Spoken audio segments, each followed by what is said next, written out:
Okay, good evening, everyone. I'm going to go ahead and call the meeting of the City of Bloomington Township to order. And if everyone could stand for the Pledge of Allegiance. Pledge allegiance to the flag of the United States of America and to the republic for which it stands, one nation, under God, indivisible, with liberty and justice for all. Okay, Madam Clerk, could you please call the roll? Trustee Walsh, Here. trustee Bolin, Here. trustee Matney, Here. trustee, oh, she's not here, sorry, trustee Becker, Here. trustee Urban, trustee Ward, Here. trustee Crable, Here. trustee Crumpler, Here. trustee Miller. Here. Next item on the agenda is the consent agenda. Is there any item on the consent agenda that anybody would like to have removed? Mayor, I'd move to approve the consent Okay. agenda. Okay, moved by trustee Crable, second by trustee Becker. Madam Clerk, could you please call the roll? Trustee Walsh, Yes. trustee Bolin, Yes. trustee Matney, Yes. trustee Becker, Yes. trustee Urban, Yes. trustee Ward. Aye.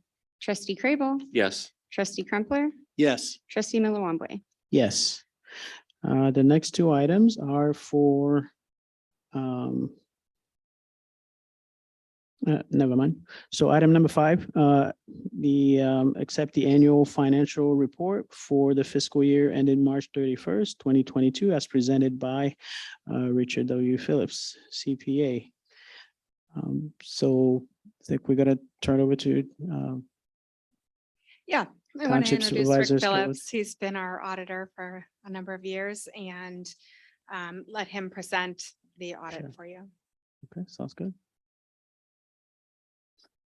Okay, everyone, hopefully everyone had a chance to take a look at the audit that was sent out with your packet. I'm just going to walk through a few basic items on this and then I'll take questions if you have any.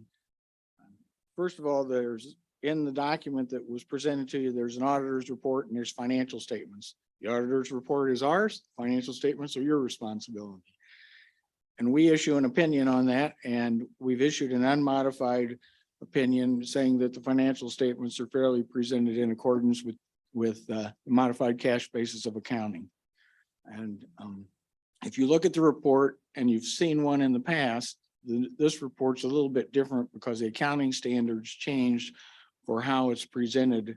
The auditing standards changed on how the financial reports are presented, so it would provide more clarity for the financial statement user.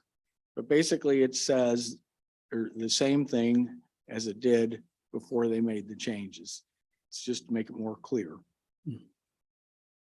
The financial statements themselves for the year, you finished with the town fund with $3,482,000 in total assets, which was broken down into $538,000 in restricted fund balance and $2,944,000 in unrestricted fund balance. It's a combination of the town fund and the general assistance fund. You ended with excess revenue over expenditures of $596,000 for the year ended March 31st. You were under budget in both of your funds, your general funds. The town fund had a budget of $2,751,000. You spent $1,461,000. So you were under budget by $1,290,000. In the general assistance fund, you budgeted $651,000 and spent $217,000. So you were $434,000 under budget for that particular fund. You also have the cemetery, which is treated as a discrete component unit and has its own separate financial statements in the audit. And you may have seen those. The cemetery fund, excluding capital assets, had $944,000 in cash and investment assets for the year, which we classified all as restricted for cemetery purposes. For the year, they finished with an excess of revenue over expenditures of approximately $207,000 for the year. In addition, The cemetery fund has a private trust fund that's set up with donations from the general public. And in that fund, you have $287,000. That is restricted basically for maintenance of the cemetery itself.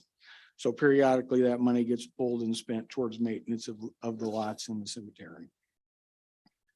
In the back of the financial statements, there's three budget presentations, one for the town, one for the general assistance, and one for the cemetery.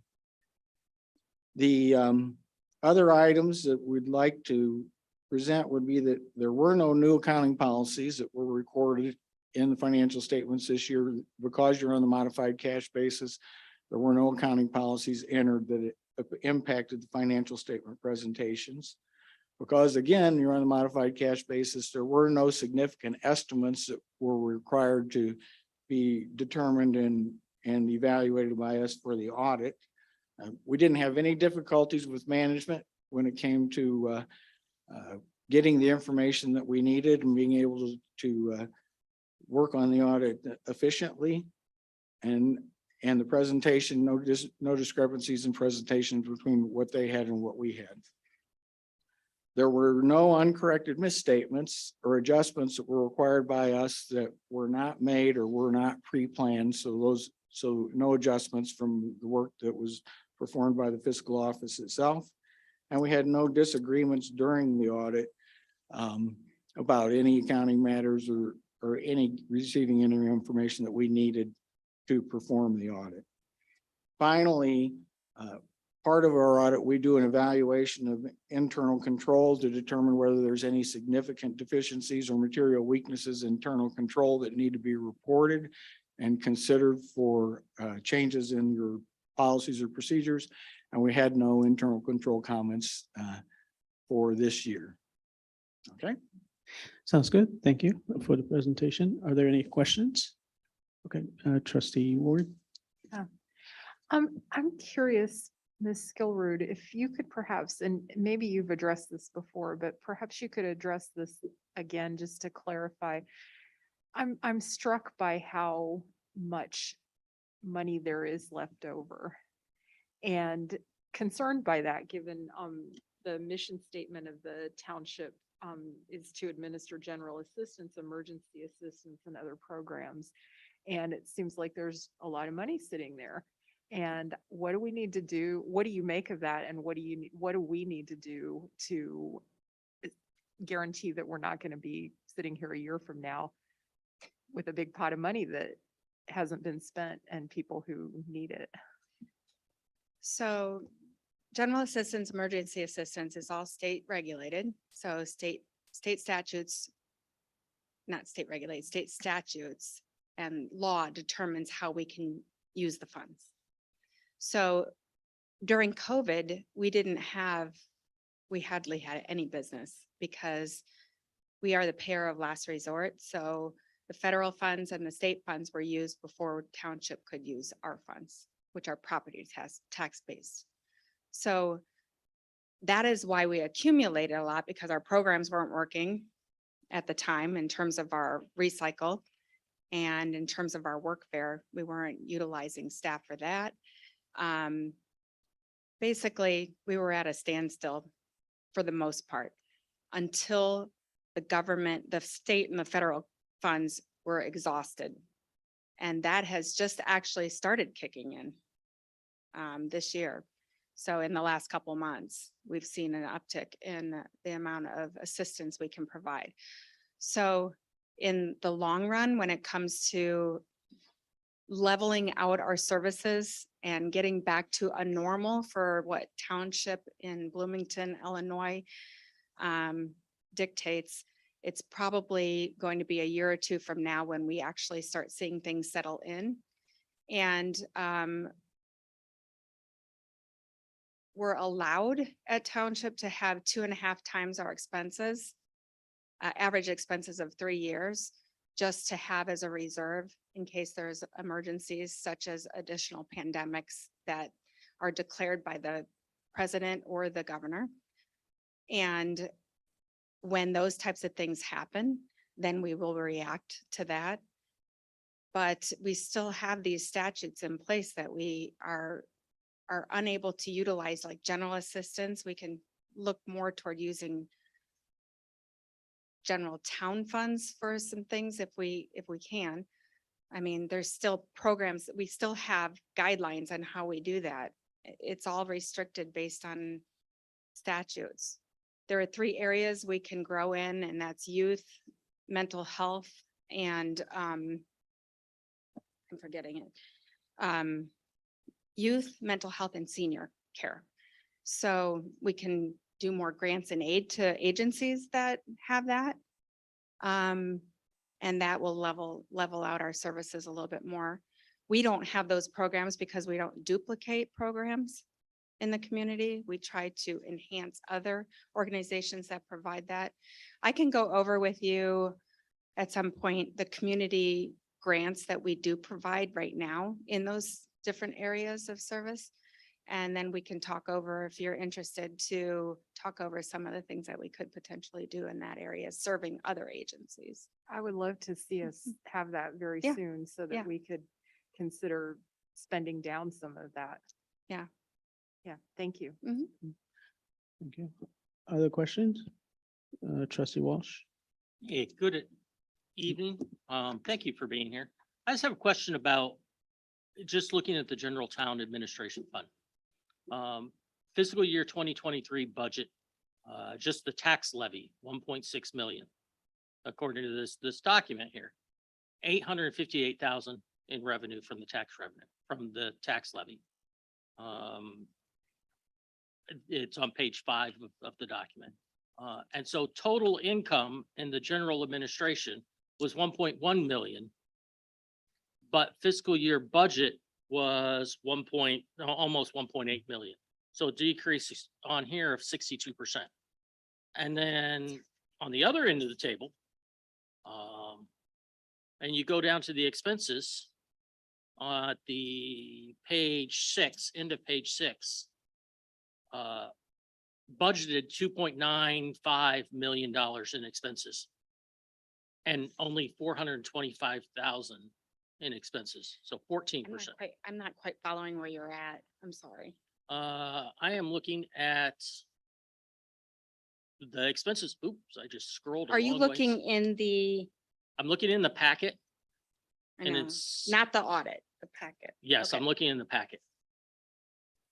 Do you have it? Okay, right here. Okay, let's say this again. Go Uh, ahead and It's repeat what you're saying. page 5. So if you start on page 5 and you look at the total income. That's down significantly. But then the total expenses is down even greater. I'm assuming the expenses are down. We could say COVID, you just weren't busy, that type of thing, but what would cause that type of decrease in income? Especially the tax levy. So the second half of the taxes for revenue have not come in yet. Okay, so the fiscal year 2023 is for the entire year. Oh, yes. Okay, not year to date budgeted. All right, Correct. that answers my question. All right, thank you. Okay, thank you. Motion, yeah. I'll make a motion to approve. Okay, motion by trustee Bolin, Second. second by trustee Crable. Madam Clerk, could you please call the roll? Trustee Walsh, Yes. trustee Bolin, Yes. trustee Matney, Yes. trustee Becker, Yes. trustee Urban, Yes. trustee Ward, Aye. trustee Crable, Yes. trustee Crumpler, Yes. trustee Milliwamble. Yes, next item on the agenda is the annual treasurer's report for the fiscal year ended March 31st, 2022. And same, right? Did you need me to respond? Yes. Do Oh. you- This is just an annual report we are required to perform, so Okay, this just needs an acceptance. It's just for your information. okay, sounds good. Is there a motion? I'll make a motion to approve. Okay, motion by trustee Bolin. Is there a I'll second. Second by trustee Crumpler. Madam Clerk, could you please call the roll? Trustee Walsh, Yes. trustee Bolin, Yes. trustee Matney, Yes. trustee Becker, Yes. trustee Urban, Yes. trustee Ward, Aye. trustee Crable, Yes. trustee Crumpler, Yes. trustee Miller one point. Yes. Okay, next item on the agenda is reports by elected officials, and we're going to start with Township Supervisor Deb Skillroot. I don't really have anything to report that's not in the supervisor's report. Do you have any questions for me? Okay, doesn't look like we do. Thanks. Thank you. Next is Township Assessor Steve Scudder.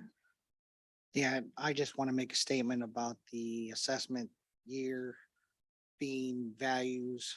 Our January 1 of 2022 is our assessment date, and we use the 3 years prior to adjust those assessments up to the market value. Sounds Any good. questions? Any questions? Okay, no, doesn't look like it. Next item is public comments. We have any public comments? No public comment were received. Okay, thank you. At this point, I'll entertain a motion to adjourn. I'll make the motion to adjourn. Okay, is there a second? Okay, trustee Becker. All those in favor signify by saying aye. Aye. Aye, okay. See you in about 10 minutes.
Hi, Julie, can you hear me or Councilmember Emig? Yes, I can hear you. Okay, thank you. Just wanted to verify. And then Thanks, we just need Leslie. about 30 more seconds and they're going to restart the camera system. We'll be ready. Thank you. Okay, thank you.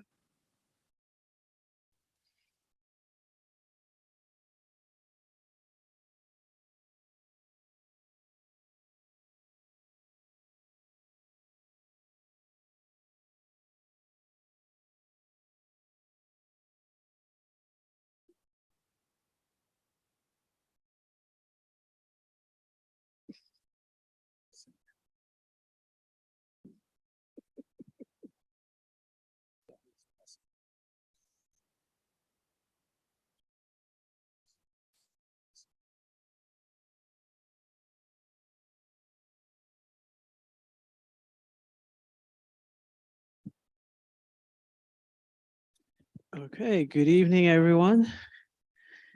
We usually have more people than this, but I'm going to go ahead and call to order the meeting of the Bloomington City Council. If everyone could stand for the Pledge of Allegiance and a moment of silence. Pledge allegiance to the flag of the United States of America and to the republic. One nation.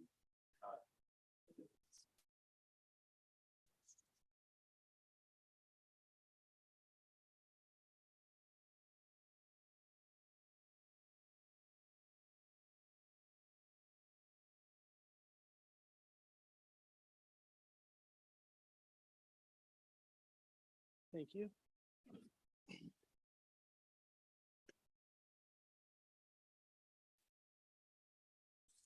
Okay, Madam Clerk, could you please call the roll? Councilmember Walsh, Here. Councilmember Bolin, Here. Councilmember Motney, Here. Councilmember Becker, Here. Councilmember Urban, Here. Councilmember Ward, Here. Councilmember Crable, Here. Councilmember Crumpler, Here. Mayor Miller Wambwe. Here. And Councilmember Emig is still out for health reasons and has requested to participate in the meeting remotely. Can I please have a motion to allow her to attend remotely due to I'll make illness? that motion. Okay, Second. okay, motion by Councilmember Bolin, second by Councilmember Ward. Are we doing Roll call. Yep. Councilmember Walsh, Yes. Councilmember Bolin, Yes. Councilmember Motney, Yes. Councilmember Becker, Yes. Councilmember Urban, Yes. Councilmember Ward, Aye. Councilmember Crable, Yes. Councilmember Crumpler. Yes. Okay, thank you. Councilmember Emig, you may now participate. Thank you. Thank you, everybody. Okay, awesome. Next item on the agenda is public comment. Madam Clerk, do we have any public comment tonight? We did not receive any emailed public comment, but we do have 6 people registered to speak this evening. And after you're done, we'll start with John Reed and then Scott Steinling. Okay, thank you. Public comment is an opportunity for speakers to provide their views and feedback to the city council. It is also an opportunity for the city council to listen and hear diverse points of view. To maximize the impact of public comment and show respect for the expression of all views, speakers should maintain civility and focus on city issues. Speakers must identify themselves for the record, but are not required to give their address. Each speaker is given the floor for 3 minutes, and the council does not respond or engage in debate. Any speaker that engages in threatening or disorderly behavior will be deemed out of order and their time ceased. Thank you. So first up, we'll have John Reed.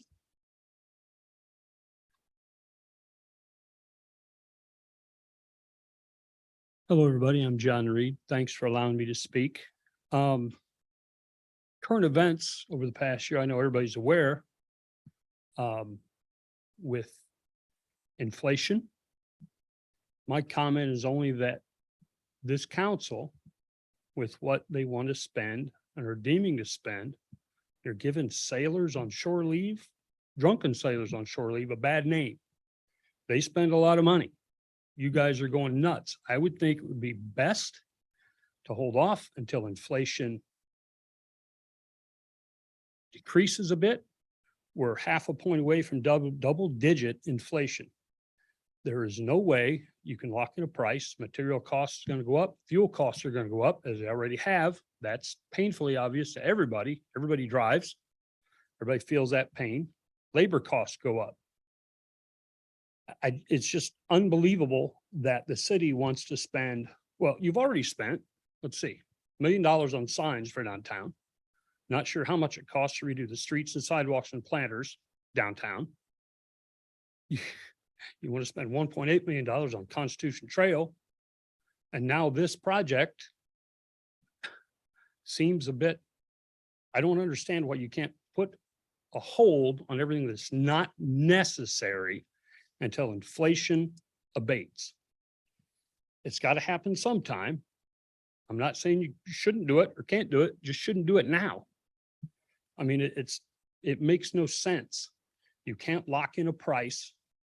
Nobody will bid to lock in a price. I mean, you've seen it with O'Neill Park, the water park with the lazy river.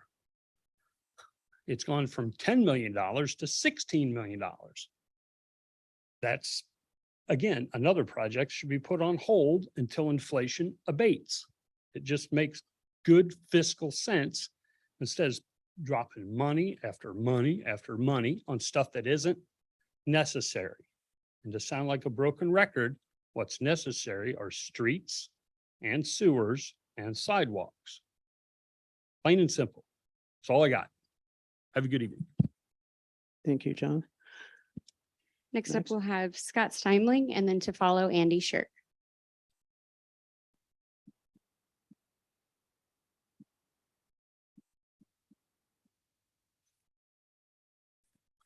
Scott Steimling.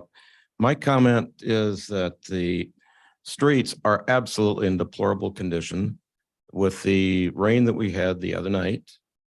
The inlets were flooded. The street was flooded. The sidewalks were flooded. It was over the approach, over the sidewalk, halfway up my drive, headed for my house. Now, I do not understand why nobody can fix it, put an inlet beside that inlet on both sides of the street in front of my house. You make that where it can handle more water. And I realize that there are 100-year rains. Well, it's amazing. We've had 4 of them in a matter of 10 years, and I'm not 400 years old. Now, something has to give. You've always got money for everything else, but you don't have money for the infrastructure. A perfect example, the sidewalks. There was a neighbor 2 blocks down. I saw her hike her junior high granddaughter in a wheelchair up over the curb. This was after the ADA law was in effect. And I told her, I said, you're out of your mind. I said, at that time, Jim Karsh was a public works director. And I said, I would call Jim Karsh at City Hall. She must have done it because there was a city truck out there the next morning at 7:30 to put that sidewalk in. I guess one place that it really bothers me to think that the city will spend, tax, but they do not have money for the roads and the sidewalks. They may have done some of the roads, but if you'd have done it years ago, labor costs were a heck of a lot lower, material costs were lower, and everybody would have won all the way around. But I guess this council does not see it that way. They thought, let's hit them with more taxes so that we can have more time to blow it. And I sure haven't seen it going. Where's the gas tax going? I thought it was supposed to go in the roads. Doesn't appear to. I think I've made my point. Thank you very much. Thank you, Scott. Next. Next up, we have Andy Shirk and then to follow Tim Tilton. I take this out here. Good. Just to add to that, infrastructures and sidewalks are streets and sidewalks and sewers are important. We're always going to have those costs, but we also need to be investing in the future. And that's why I'm here to support the downtown streetscape project on behalf of the CEO Council. We're a group of leadership of local businesses that are looking to move the community forward quickly. We've been focused on downtown, as you all know. And we see this opportunity of investment as a step in making progress for Bloomington and for the downtown and future investment in downtown. And so I'm here to voice our support in approving the proposal that you'll be voting on later this meeting. We've been sort of going through your comments and questions from the last meeting, last week, the meeting on the whole. I think we thought there's a lot of good questions and there's a lot to figure out and there's a lot to deal with. And I realize we realize it's a difficult decision to make. But from what we've seen going back almost a year, there's significant amount of capital sitting on the sidelines, looking at downtown saying, how can we invest? Where can we invest? What's the opportunity? But there's been some resistance in that there hasn't been a clear direction for the plan for downtown. And that's what really got our group focused on downtown Bloomington over the last year. And so we see this as a step forward. There'll be more steps. There'll be more hard decisions. There's funding, but we think this is the right direction and this is the right step. And when it comes to funding, which I think is critically important part of this conversation, I looked uptown if Normal can find state and federal dollars to do an underpass for about the same cost as the proposed numbers here.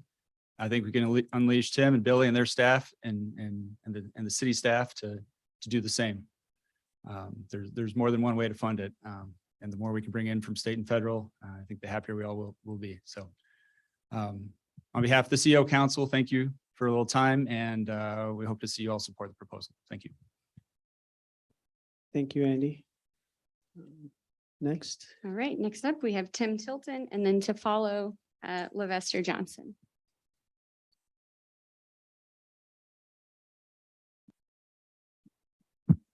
Andy, I'm just going to move this down a little bit so I can be heard. Thank you, Council, Mayor.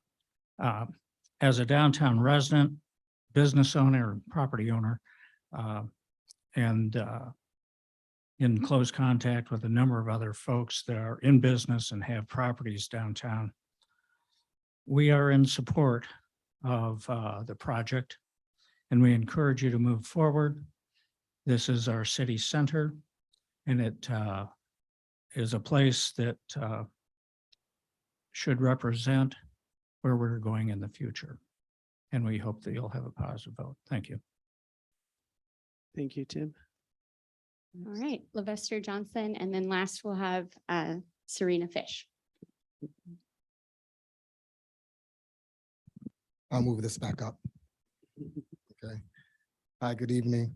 Again, Levester, and I go by LJ Johnson, and it's my privilege to serve as the board chair for the McLean County Chamber. Just want to let you all know that we are very supportive of moving forward the downtown Bloomington project, streetscape project.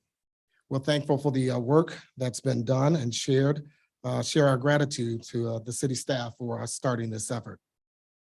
Now, the amount of projects necessary to move downtown forward, we know it's overwhelming.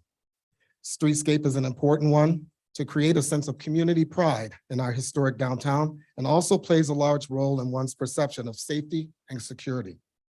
This is paramount for our property owners, business owners, residents, and guests. We also understand this will only address part of the need. We understand the project will be delivered in 12 months. When it's complete, we as private industry representatives are prepared and stand ready to identify ways to fund initiatives identified in the study should the council approve what is presented. While the study is underway, we would like actually a seat at the table to also identify the entire vision for downtown. That includes, but is not limited to, business retention and attraction to specific segments of downtown, property maintenance and upkeep, and identifying the highest and best use of certain spaces within the downtown area. Parking and transportation needs for workers, students, visitors, and residents.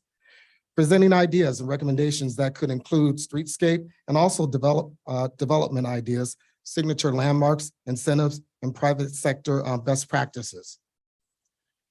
Now, if we work on the above over the next 12 months, while the streetscape plan is being developed, and remain in close communication with the firm developing the plan, hopefully we will have a successful and approved vision, strongly supported by the private sector and ready to launch simultaneously with the streetscape, so it becomes a full downtown vision implementation plan with both near-term and long-range strategies and objectives. We're hoping that in the end, all this being said, is that our statement will be that the private sector will be involved with the quality of life and place the project with investments that are already made, incentivize more private sector investments and encourage public-private partnerships. And again, in the end, move our community and the downtown area forward. So thank you, and just want to make sure that you all know, that, again, the chamber, we support this project and hope that it's approved moving forward. Thank you, LJ. Next. Last up, Serena Fish.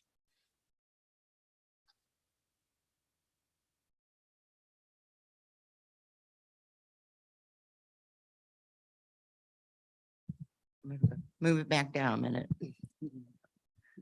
Hi, I'm Serena Fish. I live on the west side of town, but I do business on the other west side of town, downtown. I help out at a business near the edge of downtown. So all I'm saying is I do support this. However, there are a couple of things that I think are adamantly important and need to be looked at. One is parking. If there is no place to put your car, they're not coming. So it needs to be incorporated into the plan. It needs to be a big part of the plan. The other thing is that we're all having odds and end problems downtown or in that area with homeless people.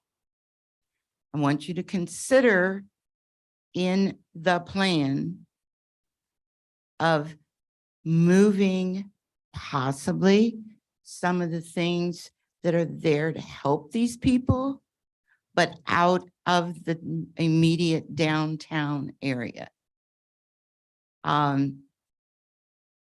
It's just, if you want to get an end product where you're trying to promote, bring people in, the last thing I'm saying to you is in your plan is, depending on what way you come into downtown, you meet a lot of empty buildings. You meet derelict buildings. You meet homeless encampments. That is something that needs to be looked at. Just for an example, this morning, we came downtown and we have a whole encampment. I mean, numerous homeless people who've now decided to make a home underneath the 51 bridge, just south of the Law and Justice Center. Okay. We had customers today saying, is it okay? Is it safe? Well, yeah, because I'll go out there and hit them upside their head because I'm not afraid. But anyway, just I need you to incorporate in all of this At the end of the day, if it's all beautiful, great. But there's things that need to be looked at to get it there. So when they come, they want to stay. Thank you. Okay, thank you, Serena. Is that everybody? There's no further public comment. Okay, thank you. Um, Next item on the agenda is under recognition, a proclamation for Free and Charitable Clinic Month as requested by the Administration Department. And as I understand it, one Jamie Matthew is coming up to receive it.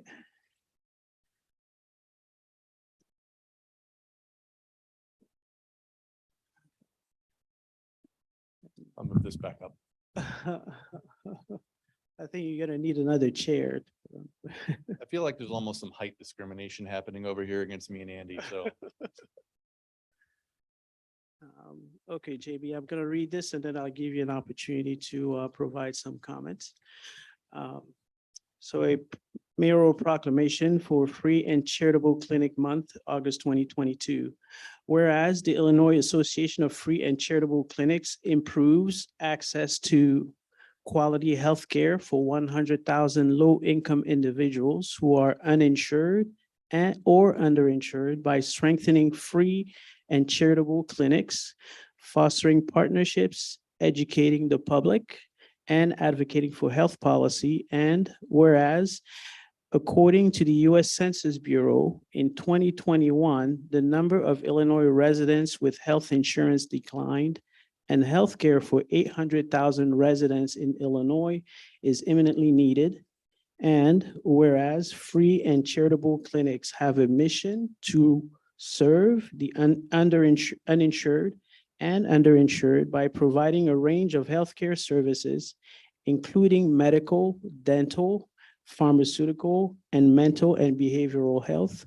And whereas free and charitable clinics provide community health resources that include COVID tests and vaccines, as well as health education and services on a wide range of topics, including diabetes, hypertension, diet, exercise, home health, and medicine administration. And whereas the Illinois Association of Free and Charitable Clinics operates over 52 free and charitable clinics across Illinois that are in both rural and urban areas of the state. Healthcare professionals have provided more than 580,000 volunteer hours of medical care, administered over 15,000 COVID-19 vaccines, cared for over 42,000 patients in the clinics, and reached over 60,000 in community outreach and engagement. And whereas free and charitable clinics in Illinois are truly an invaluable resource for Illinois residents who are without insurance or are underinsured, and provide access to life-saving medical care that would otherwise be unavailable or more costly. Now, therefore, I, Mboka Malambwe, Mayor of the City of Bloomington, Illinois, do hereby proclaim the month of August 2022 as Free and Charitable Clinic Month, and express our gratitude for the important work the free and charitable clinics, volunteer doctors, nurses, and other healthcare professionals do for the community. Thank you, Jamie. You want to come up there or speak first? You go speak first and then we'll. Well, do the thank you. official presentation. First of all, I've had the pleasure to be on the board of the community healthcare clinic here in town for the last 7 years. And I will be the president in January. They figured if I couldn't break city council, I couldn't break the clinic board either. So that'll work out for everybody. The clinic was started over 25 years ago by a group of doctors who realized that there were people in our community that had no access to insurance. And so they would wait until things got so bad, they ended up in the emergency room. And so this group of doctors and a bunch of community leaders came together to start the community healthcare clinic as it stands in town. So we serve on average about anywhere from 1,200 to 2,000 patients per year. These are the working poor. These are almost every one of our clients has at least one full-time job, if not two, but they still come down to having to make the decision between feeding their kids or paying for healthcare services for themselves. So we pick up the slack. We catch all those people that are going to fall through the programs, and we provide services to them to get them the ongoing care that they need so they don't end up in the emergency rooms. And it's not possible without all the doctors in town. Every doctor that volunteers for the clinic does it completely free. They on average dedicate 2 weeks of the year to see patients in town. Couldn't do it without the dentists. And now we're actually providing some mental health services as well. The city council through the John M. Scott Trust also is a huge help to that. So we thank you very much for that. Couldn't do it without you, couldn't do it without the support of the community. And we look forward to continuing to see patients for as long as there's help that's needed. Thank you. Thank you, Jamie. And I know I should add that it is not only it's a wonderful resource, but also for the reason that I know there are quite a few individuals oftentimes who have language barriers. Yeah. And the healthcare clinic works with those individuals as well, and looking for volunteers to help with language. So if You know anybody that's fluent in French, we really need French support right now for our Congolese visitors or residents. So was that directed at me? I don't know what you're talking about, Mayor. Awesome. Yep.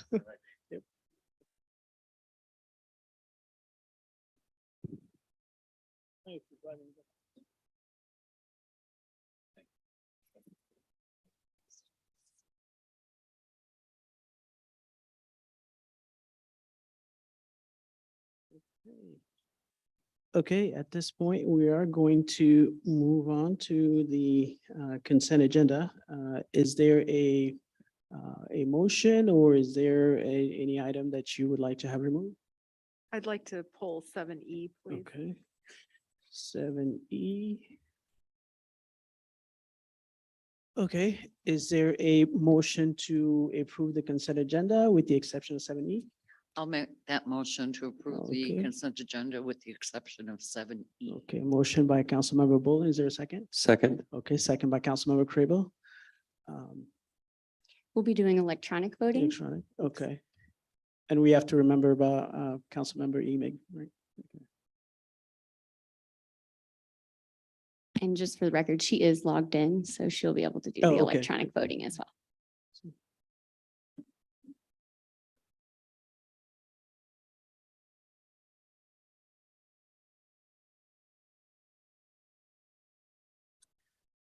Okay, the consent agenda passes with the exception of 7E unanimously.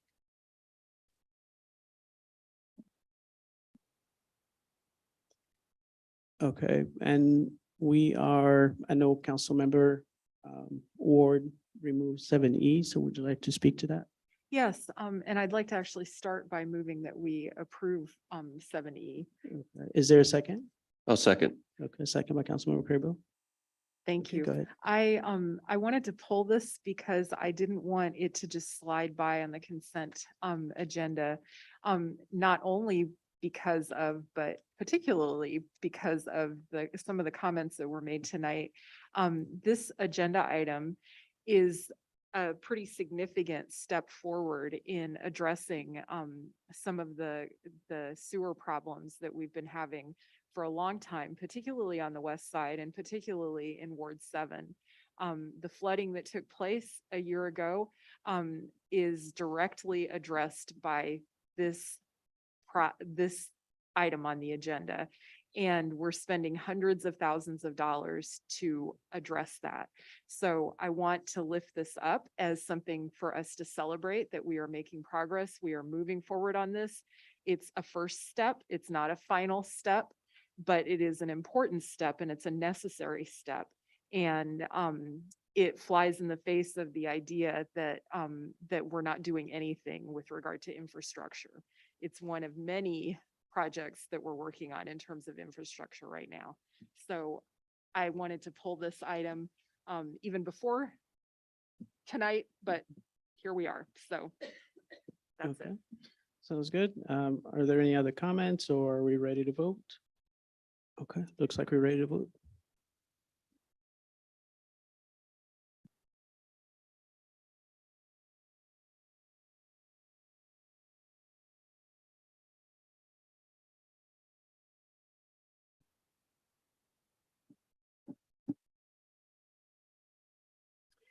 Okay, thank you. The item passes and there are no nays to announce. We're going to go ahead and move on to the regular agenda with item 8A, consideration and action to approve the ASME Local 699 contract as requested by the Human Resources Department. And I'm going to turn it over to City Manager Gleason for some introductory remarks. Thank you, Mayor and Council. I can't say that this is something that we do that's new because this is actually the second collective bargaining agreement that I've been a part of with AFSCME. Before council tonight, and we propose approval is a collective bargaining agreement with Local 699. And they're in attendance tonight, and I'll get to recognizing them here very soon. But this is for a 3-year contract. The first year would be effective May 1st of 22. So this contract would be retroactive for the past couple of months. It's a 3-year term. Some of the highlights that I think are the most notable is a 3.5% increase retroactive to May 1st of 22. A 3% increase for May 1 of 23, and the third and final year, which would be May 1 of 24, a 2.75% increase. Also, the parties agreed to a $750 signing bonus for every employee that's part of the bargaining unit. Also, I think notable at this point, I want to share that the agreement is hiring 4 additional public works staff and 1 parks staff, which is very much needed. And there are a number of other items that if you read the memo, it might appear as economic benefit to the union, but I would suggest that it's economic benefit to both the city and the union because it's in line with the trend that's out there. We want to retain the employees that we have. We want to attract new employees to the city of Bloomington. So a number of these, I think, are mutually beneficial. On the city side, we had Nicole Albertson, our HR director, Kevin Cothe, our public works director, Eric Veal, our parks and recreation director. Angie Brown really is the one that ran the lead on this. She's the assistant HR director. And then on the AFSCME 699 side, and Renee, I'd ask you to bring your team up to the mic if you would like to say anything. At the very least, I'd like you to stand. Renee Nestler is the AFSCME representative for a number of bargaining units here in this area. Adam Smith and all the employees, every person that I list after this truly is city employee. Adam Smith is president. Billy Stamp is here. Jeremy Buto.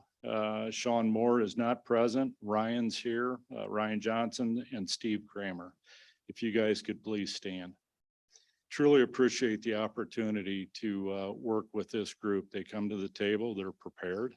I think their ask is very modest, given some of the inflation rates that we see. You can tell the genuine pride that they have working for the city, and it's great to be a part of that team. Renee? I also want to thank Tim and his team that we came to an agreement on a very fair agreement. We had some challenges, some new things. You'll just see in the summary, utility workers, some changes that need to be made. And again, it became a win-win situation for everybody involved. And we just very much appreciate the relationship our union has with the city so we can get a lot of work done. So we thank you. Thank you very much. I think the next item. Oh, sorry. I will make a motion to approve. Yes. Did I worry you guys for a minute? I'll second. Okay, so moved by Councilmember Bolin, second by Councilmember Ward. And may we vote electronically?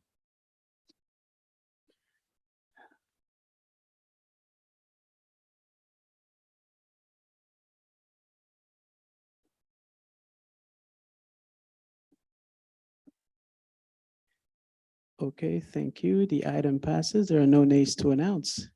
And now on to item 8B. A consideration and action on one, an ordinance amending the budget ordinance for the fiscal year ending April 30th, 2023 to reallocate budgeted ARPA funds, decreasing the general fund budgeted revenue and expense by $750,000 and increasing the capital improvement fund revenue and expense budget by the same $750,000. Number two, a resolution approving an agreement with Crawford, Murphy, and Tilly Incorporated for a downtown streetscape project and concept design as requested by the Public Works Department. And I, before we go any further, I wanted to share some thoughts. I know a lot has been shared tonight and last week, but I think it's there are some things that are important for me to share. So last week I took a few minutes to go down memory lane, if you will, to remind all of us how we got here. Over the years, we've heard from residents and downtown business owners from across the city, like you've heard tonight, that downtown revitalization is important. While we would hear from time to time disagreements, I think a general consensus developed eventually, and it has been captured in our comprehensive plan, Bring It On Bloomington. While many of the previous plans talk about what we should do, I do believe this is the first plan that will tell us how we should do it in a manner that is more cohesive than in the past, particularly with regards to making sure the foundation, meaning infrastructure, is addressed before we tackle other issues. If you pay close attention, and this plan talks about sewer televising, bioswales, drainage, ADA improvements, and pavement coring, which I believe will also have an impact on adjacent neighborhoods, particularly when it comes to sewer televising, bioswales, and drainage. And I'm thankful that Councilmember Ward brought up the item 7E because it also addresses some of the issues that we've had with drainage. If I were to ask anybody what they would address first in downtown, I think they would be hard pressed to give you a definite answer, particularly when you have sewers underneath whose conditions you have to assess and address if you discover concerns. I think it would be more a matter of opinion rather than data. And this is part of the reason why I think it has been so hard at times to come together on downtown improvements. So to me, this plan is really about knowing what to do and when to do it in practical terms. The longer we wait, I think the longer it would take us to get things done.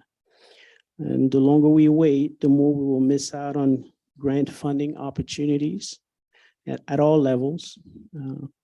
In the past 11 months, the state of Illinois has provided grants totaling $156 million through its downtown and Main Street grants program, with $106 million announced last Monday, ironically, when we were talking at the Committee of the Whole. We also know that both the state of Illinois and the federal government are placing a high priority on building an EV network, which could result in more funding opportunities. And I know our friends in the business community do a one voice trip every year in DC. So that's also, there's also other opportunities there for additional funding. So to me, the opportunity cost of not moving forward is the reason why I asked City Manager Gleason to continue to move forward with this plan in line with the goals outlined for him by the City Council last year. And one of the goals that we had outlined, and I said it last Monday, was to help some areas and properties in the city, particularly downtown, to help them realize their potential. So you can be assured that this plan would not sit on a shelf. You can also be assured that the plan will not take away from infrastructure plans in other areas. I've always been clear that infrastructure is a priority, and so has this council. And as you can see, especially in the past 3 or 4 months, we have pushed staff and contractors to the limit in this area, and we will continue to do so in years to come to demonstrate that infrastructure is a significant priority for us. I believe city staff has done a tremendous job using their creativity to boost occupancy in downtown, boost its vibrancy, despite the many obstacles that they face every day. So think about how much they can do if we unleash downtown's potential for the benefit of the whole community. Bloomington can then become an even greater attraction in the region. And that is something that's always been near and dear to my heart. I want us to be proud of Bloomington. We cannot let this opportunity pass us by. So I think with that, I'm going to turn it over to City Manager Gleason for some remarks. Thank you, Mayor and Council, and to the community. Very, very brief comments. Really, this evening is for council. This is a culmination of several years, if not decades, of conversations, formal and informal work that actually has taken shape in the product, the very product that council is going to consider approving tonight. It's not uncommon for a document that we're asking this design plan to actually cost more than the $750,000 that council is being asked to approve because work has not been done up to this point. So this truly is the next step. This is, to use a sports analogy, football in particular. I think someone said last time, this puts us at the 50-yard line. With the approval of this tonight, it puts us in the red zone. And I guarantee you we're going to score. It's just, is it a field goal or is it a touchdown? I'm anxious to hear the outcome of this, and if it be the council's desire, put myself and the deputy city manager in a position like we heard a public comment to start shopping for federal and state dollars to actually fund this, because it will not take away from the other visioning priorities that council has for this great community. Deputy City Manager, I'm going to turn it over to you to take us through. We do have an addition tonight of Patrick Hoban, the Executive Director for the McLean County Economic Development Council. Billy. Thank you. Appreciate it. And really briefly, I want to say to everyone tonight that a lot of work has gone into getting us to this point over the last year or so, year and more. And I really want to publicly recognize some of the folks that worked on this, realizing you still have a decision before you. I understand that. But I want to publicly thank Melissa Hahn, our Economic Community Development Director, Kimberly Smith, her assistant, Russ Waller, our Facilities Director, Craig Schonkweiler, who you've heard from, Phil Allen, who's also on his team, and especially Carla Murillo, who is our Procurement Manager and who kept all of us in line in terms of this process. It was a very, very detailed, thorough process. And so I wanted to publicly thank everyone who's been a part of this. The other thing that I'd say is that the mayor mentioned grants that were announced this week. And I think we've said before that part of the need for a plan like this is to help to go after those those grants. Interestingly enough, one of the grants announced, and can't correct me if I'm wrong, was for the city of Galesburg for $2 million, based in part on work that you did. And so while it wasn't the same level of plan as this is, I don't believe, I think it's worth mentioning that a member of someone who would be on our team was very instrumental in helping to secure some of those grants.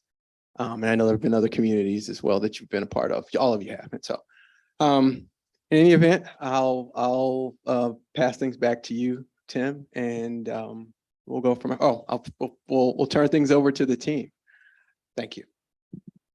Thanks, Billy. Hello, everyone. On behalf of our CMT team, we really appreciate the opportunity to help facilitate the streetscape plan.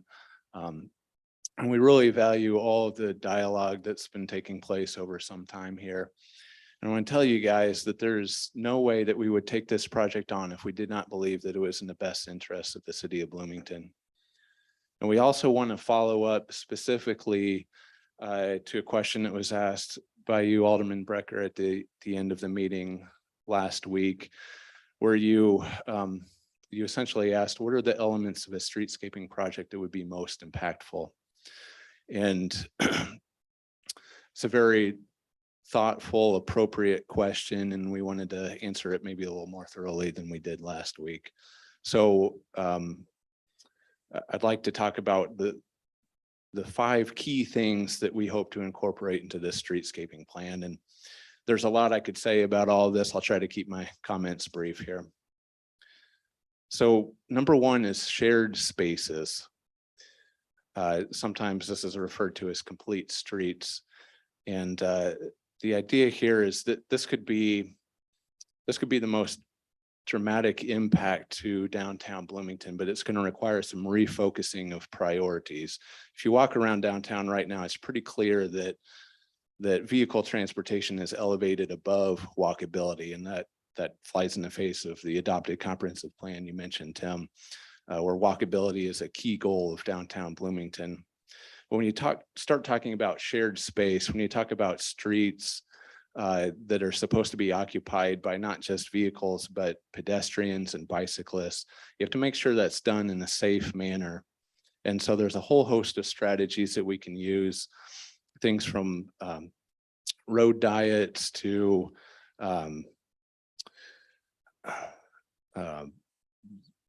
visual markings, and there's various things that you can do that serve as traffic calming, but also help invite people into those spaces. So that's number 1. Number 2 is activated open spaces. So I just talked about a shared corridor space. Last week, we also talked about open space, large areas that are big enough to have gatherings for events, and that this is something that downtown Bloomington really doesn't have right now. We talked a little bit how there's an opportunity possibly to center that around the old courthouse plaza. The idea is you create these open spaces, these shared spaces, and then with a successful programming plan of having events in there, you activate those spaces and you create an environment that attracts people from all backgrounds of all ages. And eventually you create that critical core of people that activates the space, that helps support the restaurants and the retail there. That critical mass of activity, when State Farm left downtown Bloomington, you lost that critical mass, and there's a couple of businesses that have closed their doors as a direct result of that. The goal here is to get that critical mass of activity back to downtown. Number 3 is a uniform sense of place. So let me explain what I mean by that. Right now, downtown Bloomington has a lot of assets, but there's no consistent sense of identity that ties it all together. And through the repetitive use of specific colors and materials and lighting and things like that, you can create that sense of identity so that no matter where you are in downtown Bloomington, you have that sense of place that's unique to Bloomington. It's a unique sense of place that's different than what you would have in Uptown Normal or downtown Springfield or some of these other places.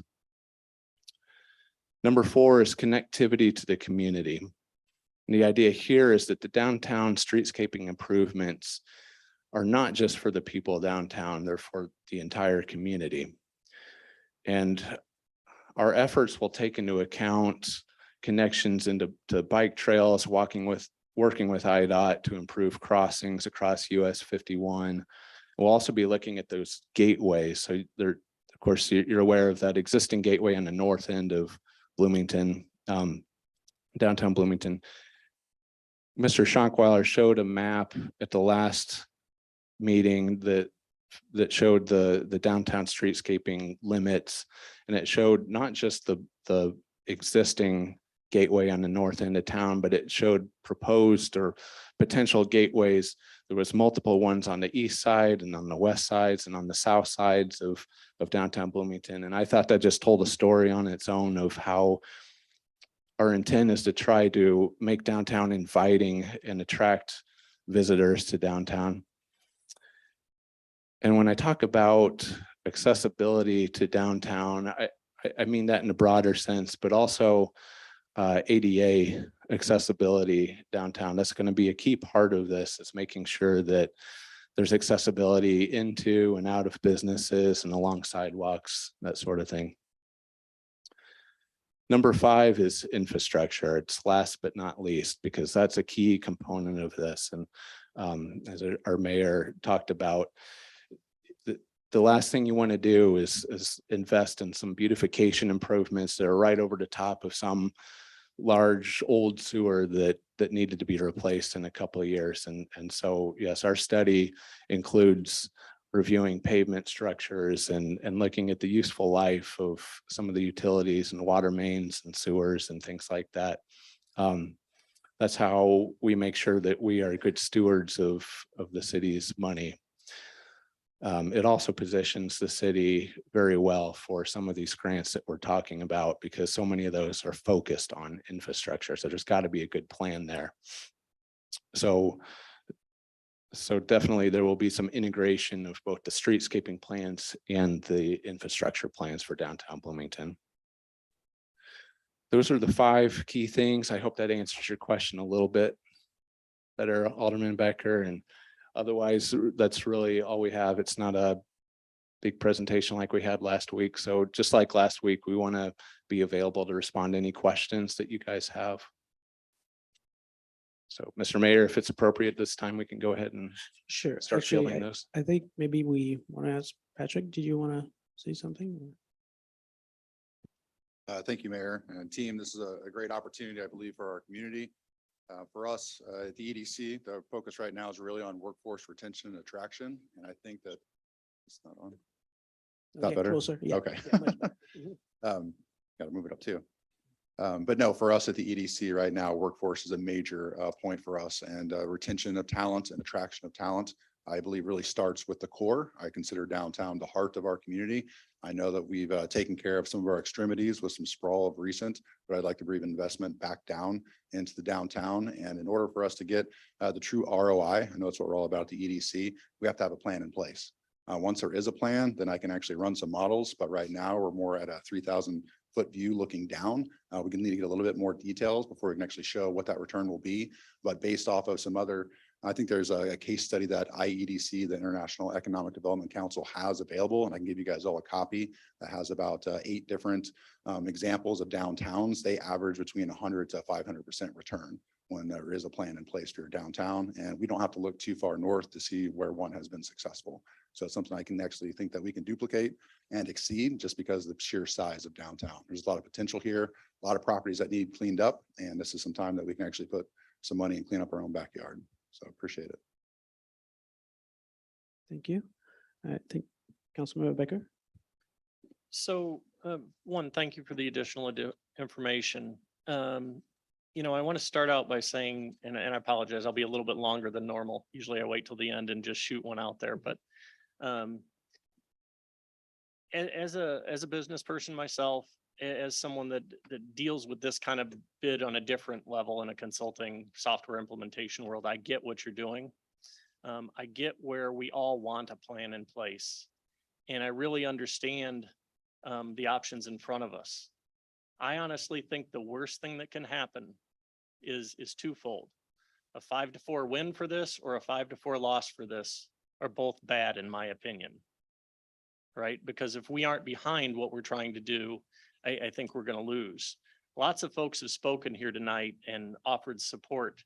And I think there's a small component of that support that is fear that if we don't pass this as is tonight, we might wait 2 years to do this. When I would love to see something passed tonight, I'm just not sure that I agree with the plan that you guys have presented.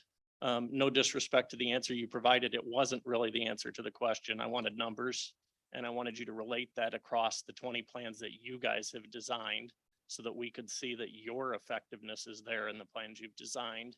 And I feel honestly like you skirted that. So I really want to see us look at how we can effectively get a plan in place for a more reasonable amount of money.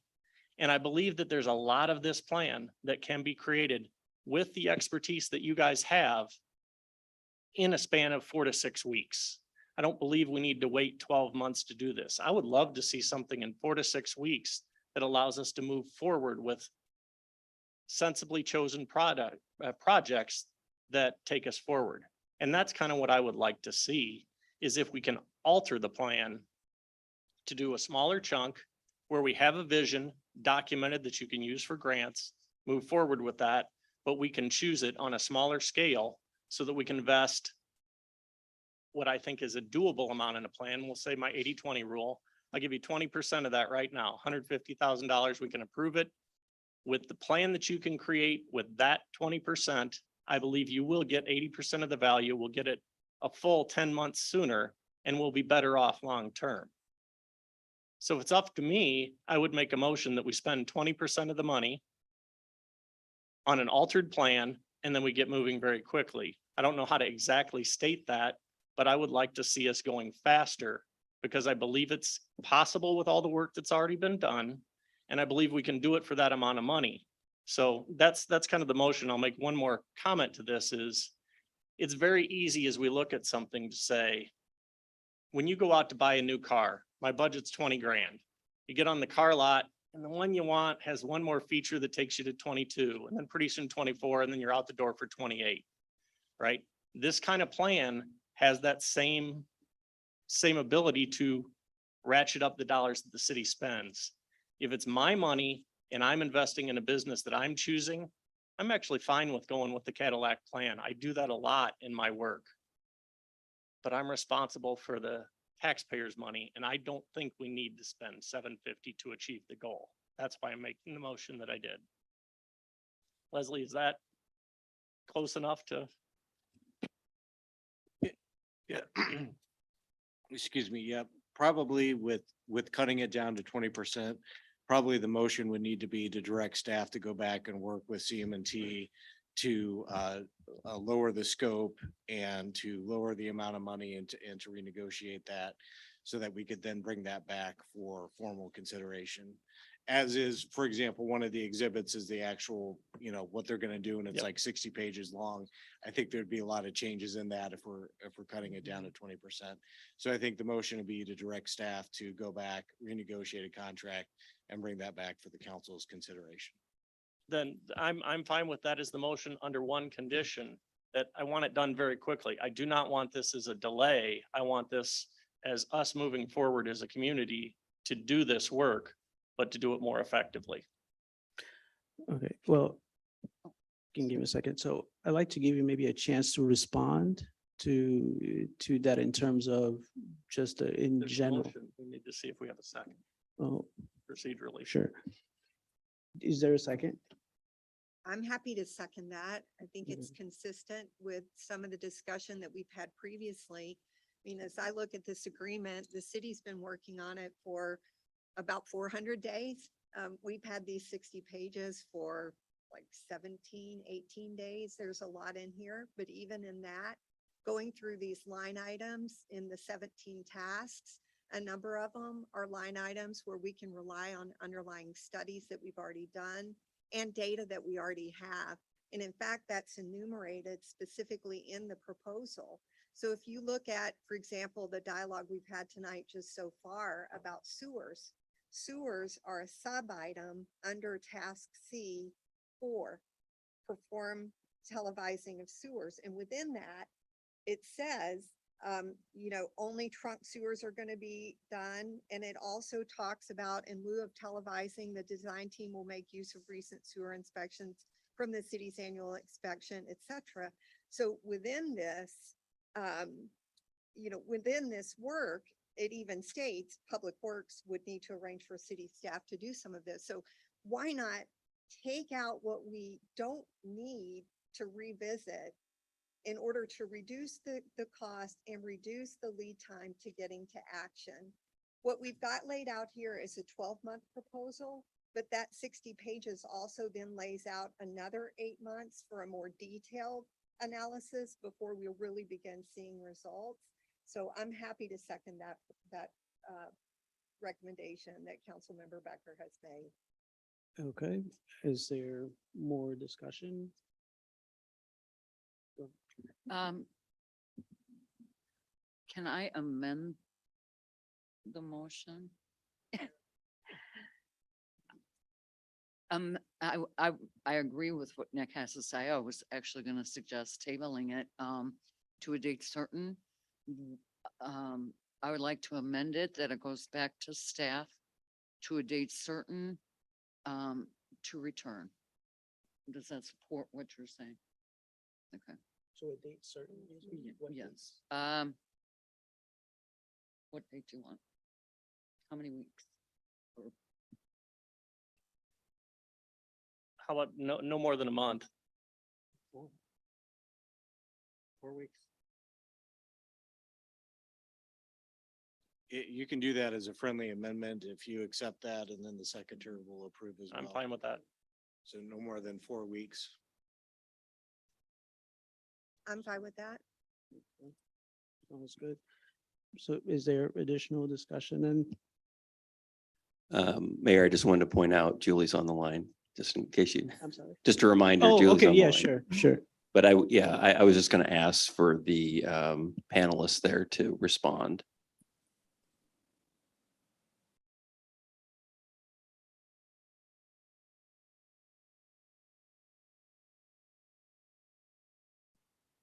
When I back up in time, we've had a lot of discussions. We started this process over a year ago. It took quite a while to get consensus on selection of a consultant. Then we entered into discussions and negotiations. Those discussions took, the better part of 8 months to get to here.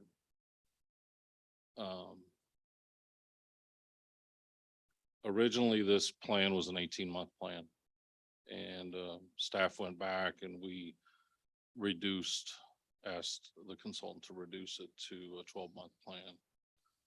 Originally, when we talked about the scoping of this, it was broader and more expensive. We went back and refined that to get to a $750,000 plan.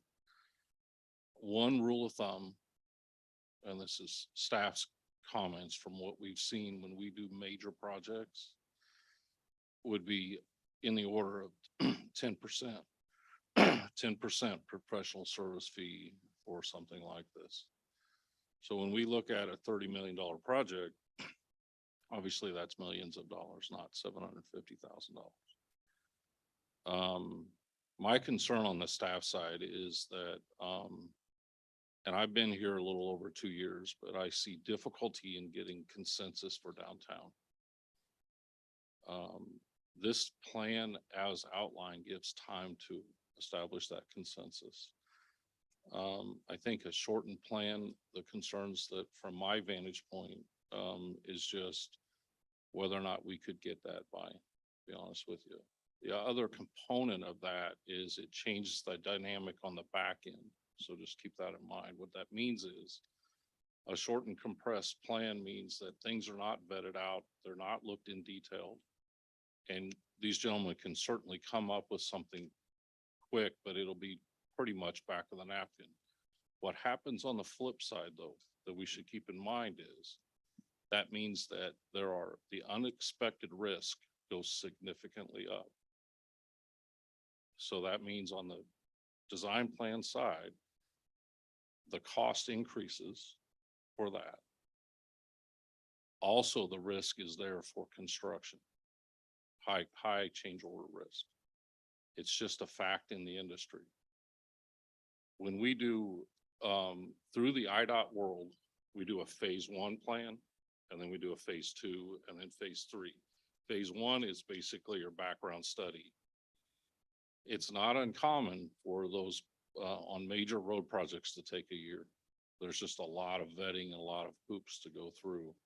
When we do a phase two, which is, basically construction plans, that can take upwards of a year itself. And then construction can take several years to do that. My concern is that a compressed plan, in essence, increases the risk, it increases the cost in the future, and it doesn't address getting consensus in a you know, a holistic way here. But I think if council decides, we can certainly go back to the drawing board.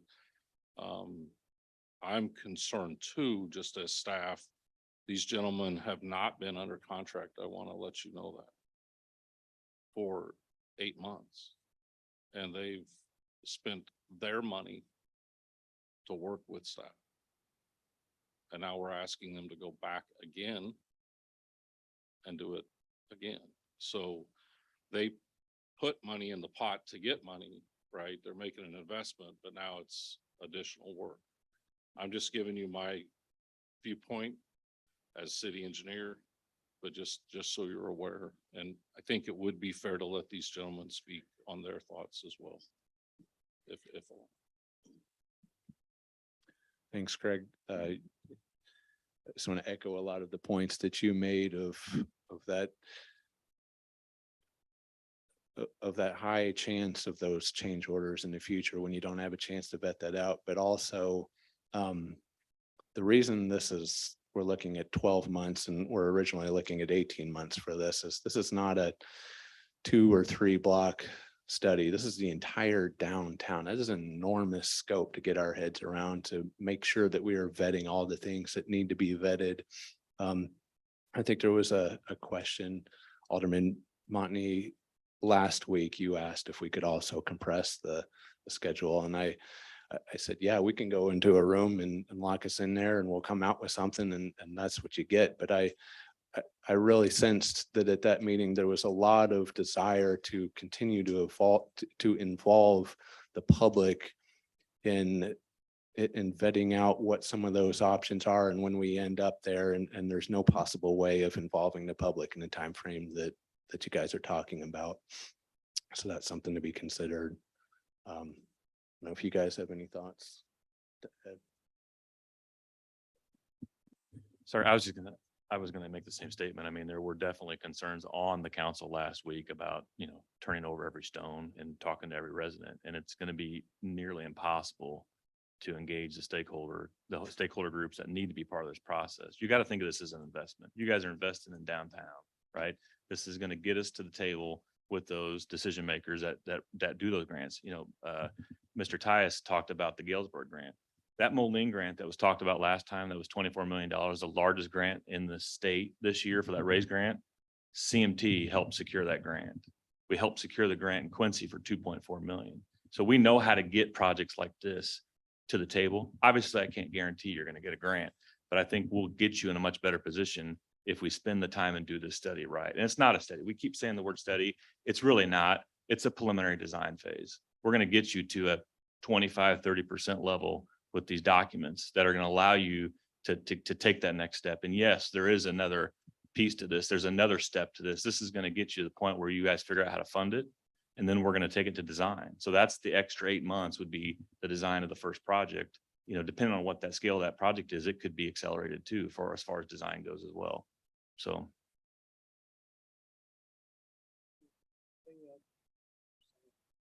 Councilmember Bolin and then Councilmember Craybill and Ward too.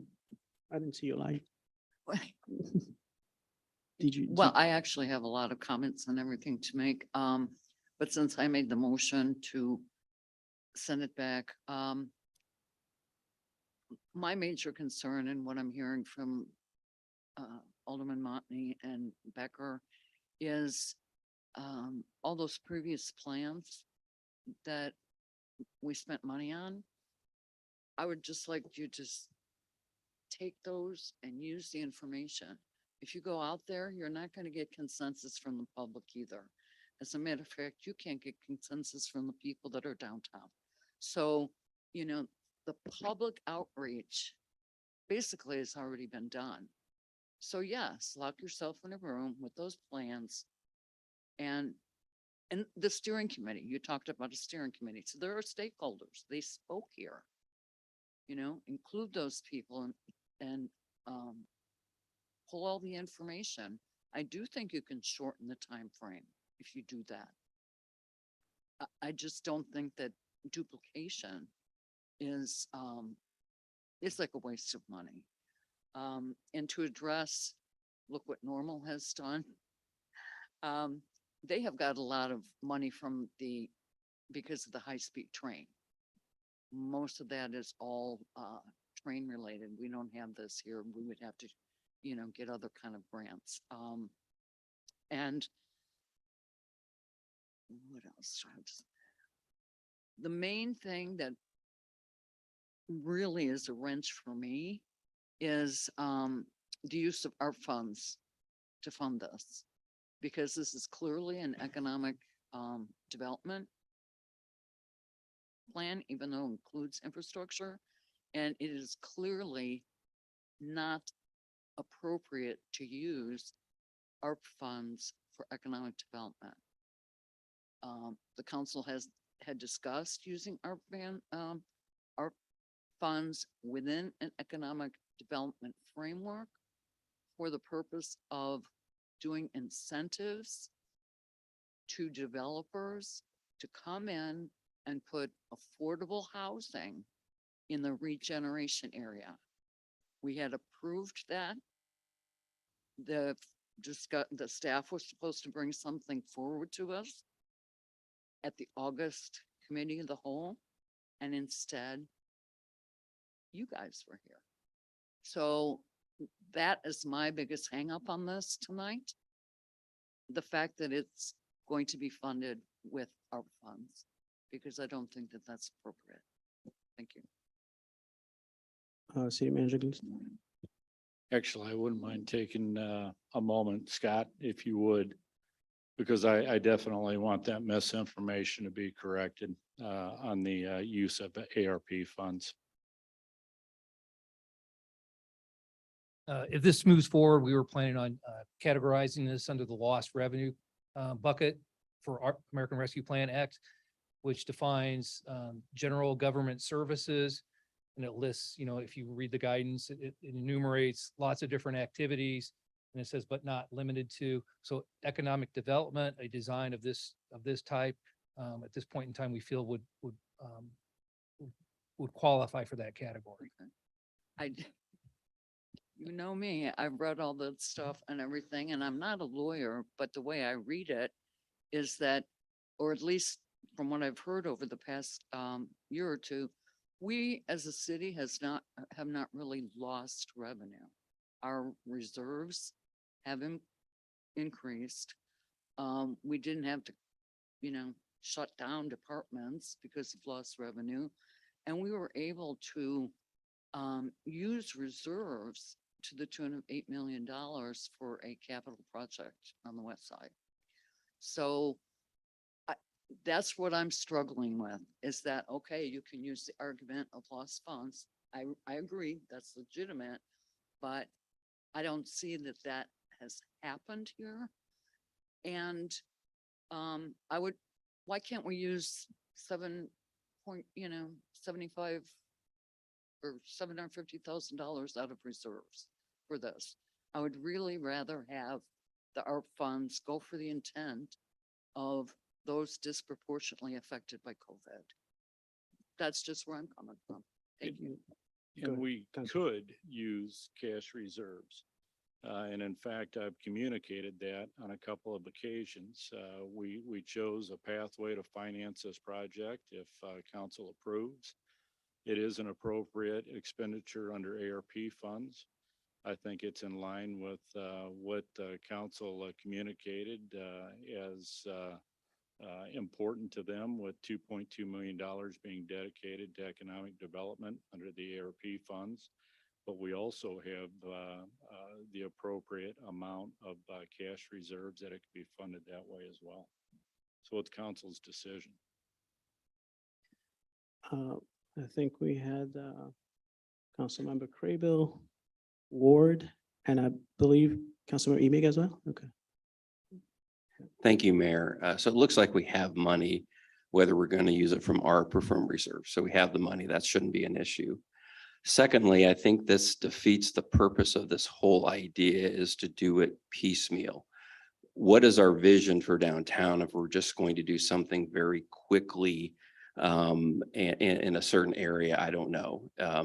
That doesn't make sense. The $750,000 is a lot, but the biggest money we're going to be spending is on implementing that plan.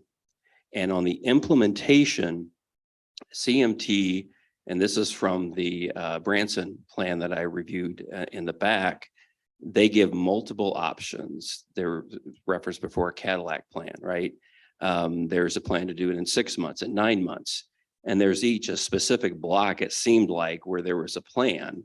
And it could be as little as 600,000. It could be a million, something like that. So that's when we can start to do it piecemeal, depending on what money that we are available to spend, whether it's grants. I think if we do it piecemeal, there's a lot less chance that we're going to get grants to help fund this. So I think this is kind of the worst idea. The smartest idea is to get a wholesale plan for downtown. And so we know we get public input. I'm shocked that we think we've already got enough public input on this, shocked. And so the smartest thing is to get a plan in place, get public input. This is what we want for our downtown. Then we decide how fast we can do it. Good. Sounds good. Councilmember Ward. Yeah. I believe it's been said that city staff and the consultants have been working together for the better part of a year on this, putting what we're looking at tonight together. The idea that that somehow we can slap something together in a few weeks, frankly, feels offensive to me. The idea that we would cut this back. And Alderman Becker, I would ask you to perhaps come up with some numbers of your own and tell us what you're basing that on. You're asking, we've got the documents in front of us from the consultants and from city staff, dozens and dozens of pages. I don't know what you're basing the idea on, that we can cut this back to 10 or 20% and do just as well. I would echo what Councilman Crable has said in terms of the piecemeal approach feels like folly, absolute folly. We need to take a comprehensive look. One of the problems that I think we have in this city is that so often we fly off in little different directions, a million different directions, and we never take the step back to take a look at the big picture. Perhaps some people don't like analogies, but here's one that I think is relevant. I live in an old house. It's 150 something years old. Downtown is old as well. I think that some of the older houses, some of the older parts of town have the staying power that the newer parts of town don't have, because they weren't slapped together in just a few weeks. And I think that this community deserves to have a plan that is not going to be just slapped together, but rather something that we've taken the time and the effort in. To continue the analogy, my husband, who's renovated our old house, always says, measure twice, cut once. And I'd like to see us put the effort into the big picture, take the time to have the plan that we need, and then only have to cut once, if you will. I have other comments about the overall plan that we were asked to vote on. but that was regarding this motion. Oh, I won't be voting for it. okay. Sounds good. Councilmember Emig? Thank you, everybody. I've been doing a lot of research on these kinds of plans, and I want to thank Patrick Hoban and Charlie Moore and others around in the community who've helped me dig through some of the indicators for this kind of plan. And I think this speaks not just to the larger question of voting tonight on the proposed plan, but also Alderman Becker's proposal. In essence, by voting on this design, this phase one, if you will, it's like the 10 or 20% of what ultimately could be a multi-million-dollar project.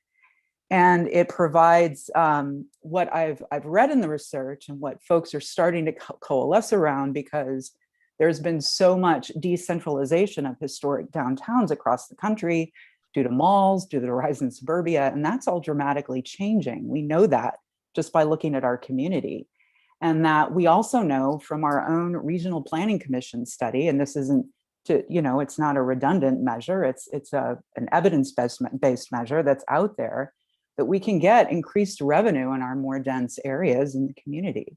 There's a much greater return on investment opportunity here because of what can be achieved in the context of downtown and frankly, the adjacent neighborhoods. The other thing that a lot of these plans indicate is that, what really tends to work is having some kind of unified direction or phase one, that there is an opportunity for collaborative input on the design, not so much on a lot of the preliminary studies that occurred before. What is also really important is having some kind of baseline indicators and goals that will measure success. Like, what do we want it to be and how we know we're successful? And there are lots of examples of those kinds of indicators or models that could be applied if we had a design-based plan that is being proposed. One of those examples would be evidence of fewer vacant buildings or vacancies in the downtown area, more diversified housing stock. Another outcome of this is, and this goes back to what Councilman Crable said, it provides an opportunity for incremental design. It's going to be a series of phases or steps, areas we can focus. We don't want to make a huge, big, colossal mistake and take a huge risk. We want to have our risk be evidence-based. And in order to create a plan that has built-in benchmarks like that and indicators and can be phased in incrementally, we need to have a roadmap. And it will ultimately, over time, no silver bullet, no ultimate guarantee, give us more opportunity. I mean, I've been joking with some that, and I'll just make it public here, I sometimes feel like Bloomington is working really hard to be the best that we can at mediocrity and not trying to create opportunities to be a lot more than what we're currently capable of. And in no way do I want to sacrifice the trust that our constituents put in us to take care of our streets and infrastructure and community and people. That's all part of it. But this can enhance ultimate revenue, and certainly regarding the housing crisis that's looming, let alone, what I still think is going to become an increasing problem with our homeless population, or those who are certainly not housing stable. I mean, this plan could speak to multi-levels of accomplishment.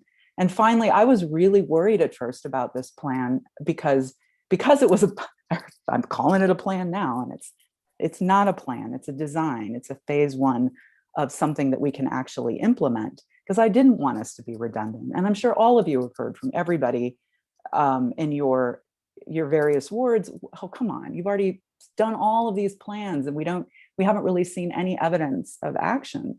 Well, okay, then let's actually do something. And this team who's presented this to us, they know their business. They do this. They do have evidence of success.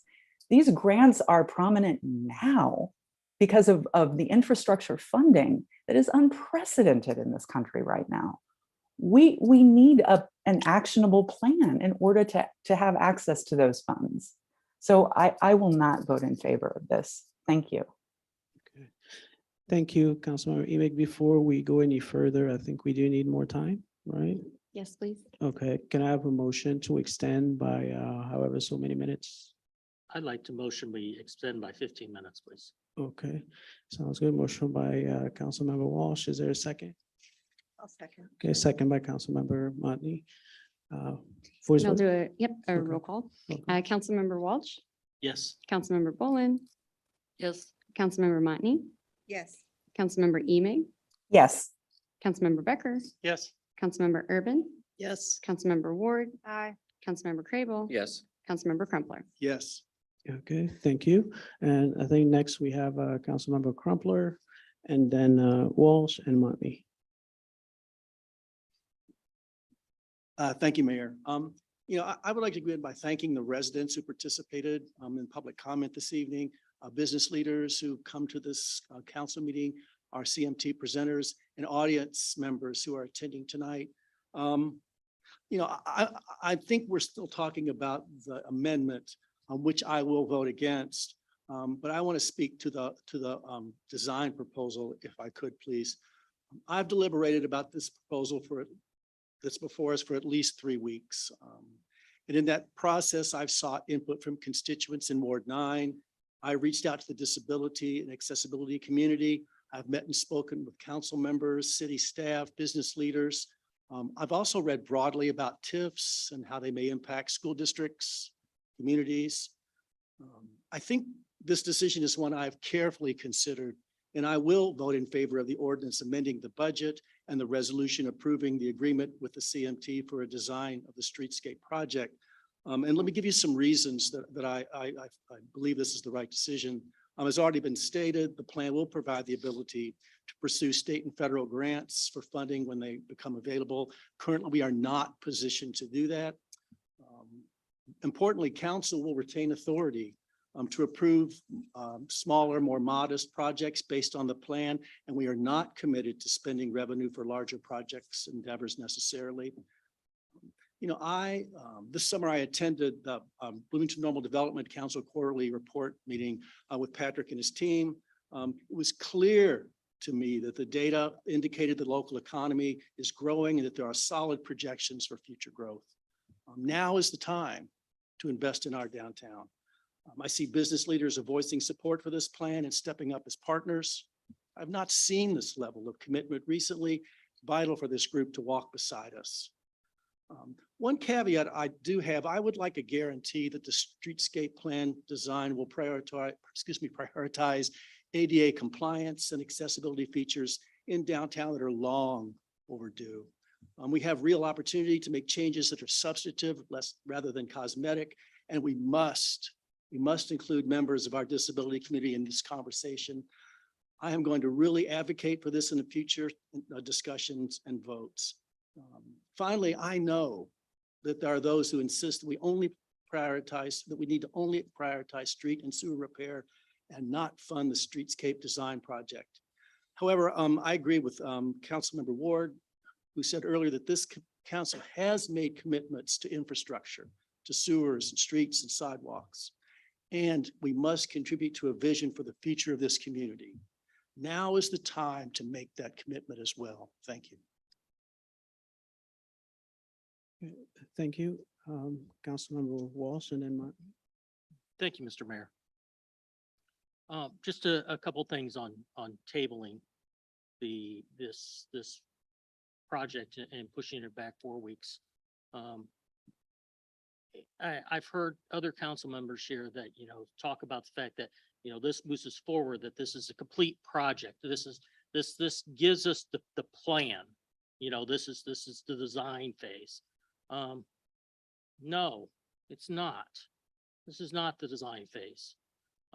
It was dropped on us last week that apparently the county board is talking about something with the courthouse square. Does anybody have any idea what the county board is planning to do with that courthouse square? How would that incorporate with this project? Has anybody reached out to the county board to say, hey, what are you planning to do? And how would we incorporate what the county is doing? Because there's no point having anything designed that's all uniform if that courthouse square is completely different. At the same time, there's a large section of land in this downtown area, within this area, in this scope, that is not controlled by the city of Bloomington, that is owned by the county. Or do they have any plans to do anything there? We don't know the answer to that question.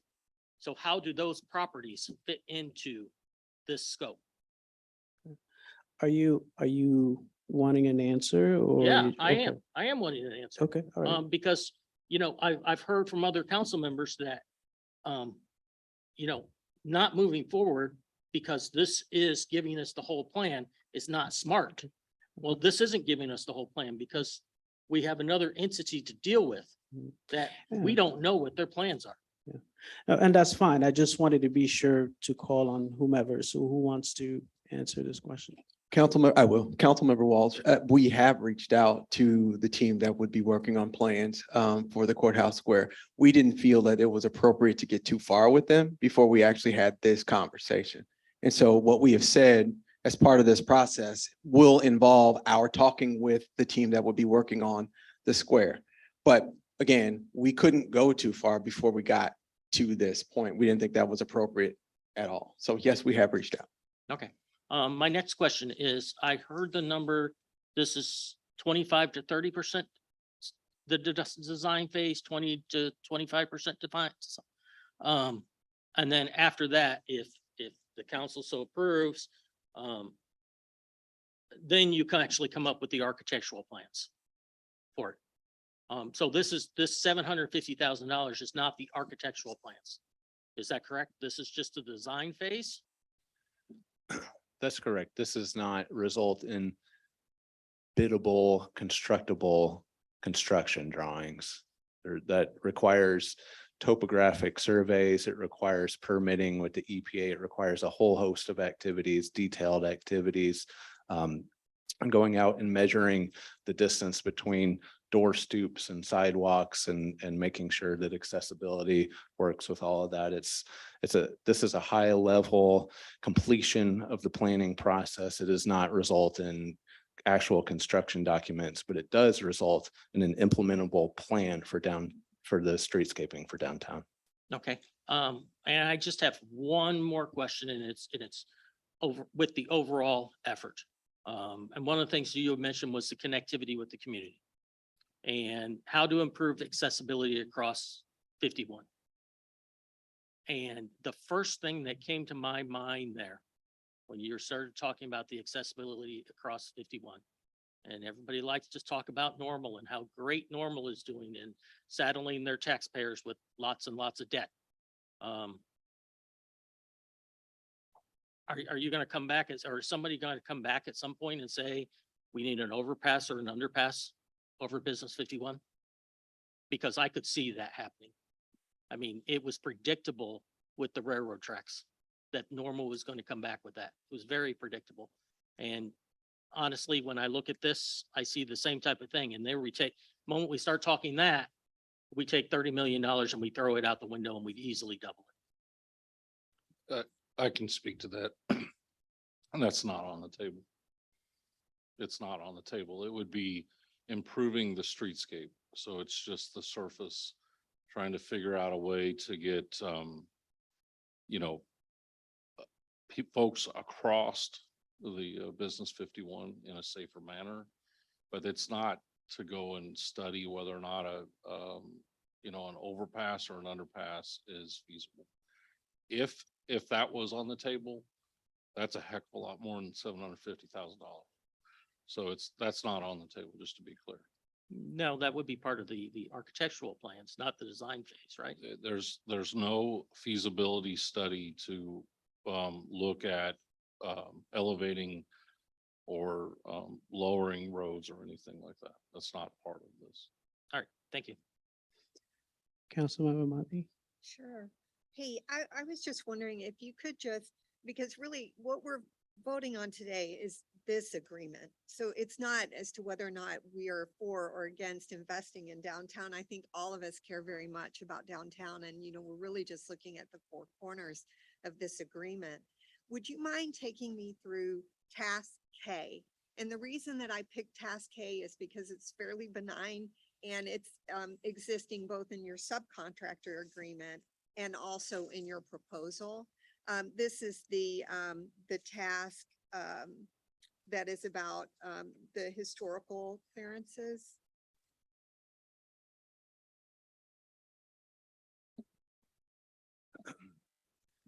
Is there any possibility that we could kick it to another question? I'll go back and grab my proposal, and it's a long proposal. I just want to be careful that I don't say something that's out of scope. Perfect, thanks.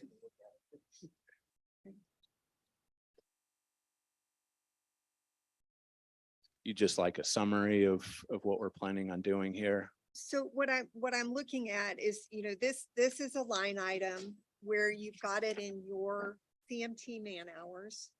And then you've also got an additional in your outsourced agreement, I think for 20,000 to hire a historian as a subcontractor to you. Okay. Sure. And so between those two, as we talk about not being reckless in the least, but thinking about things where we may have the opportunity to look at costs, that one just, kind of jumped out at me as one where without any, preconception as to what's included, because I only have what's in this agreement. I was just hoping maybe you could give me a feel for that and the need in that and how that would play into this agreement. Sure. So it might be helpful to fast forward. As we've talked about the next phase being the detailed construction documents, the detailed design, and I mentioned EPA permits. Something else that would be submitted for at that time is Illinois Historic Preservation Division clearance. What we want to avoid is having the streetscaping designed, having it programmed, having it potentially funded, and getting to that point and finding out, oops, we cannot touch this street corner, or we can't touch that. And this is actually a good example of some of the detailed effort that we're doing as part of this contract to vet through things that might get us in trouble. So while we are not going to submit to the IHPD for the entire downtown, they wouldn't know what to do with that. We are, as part of our effort, going to be reviewing the National Historic Register.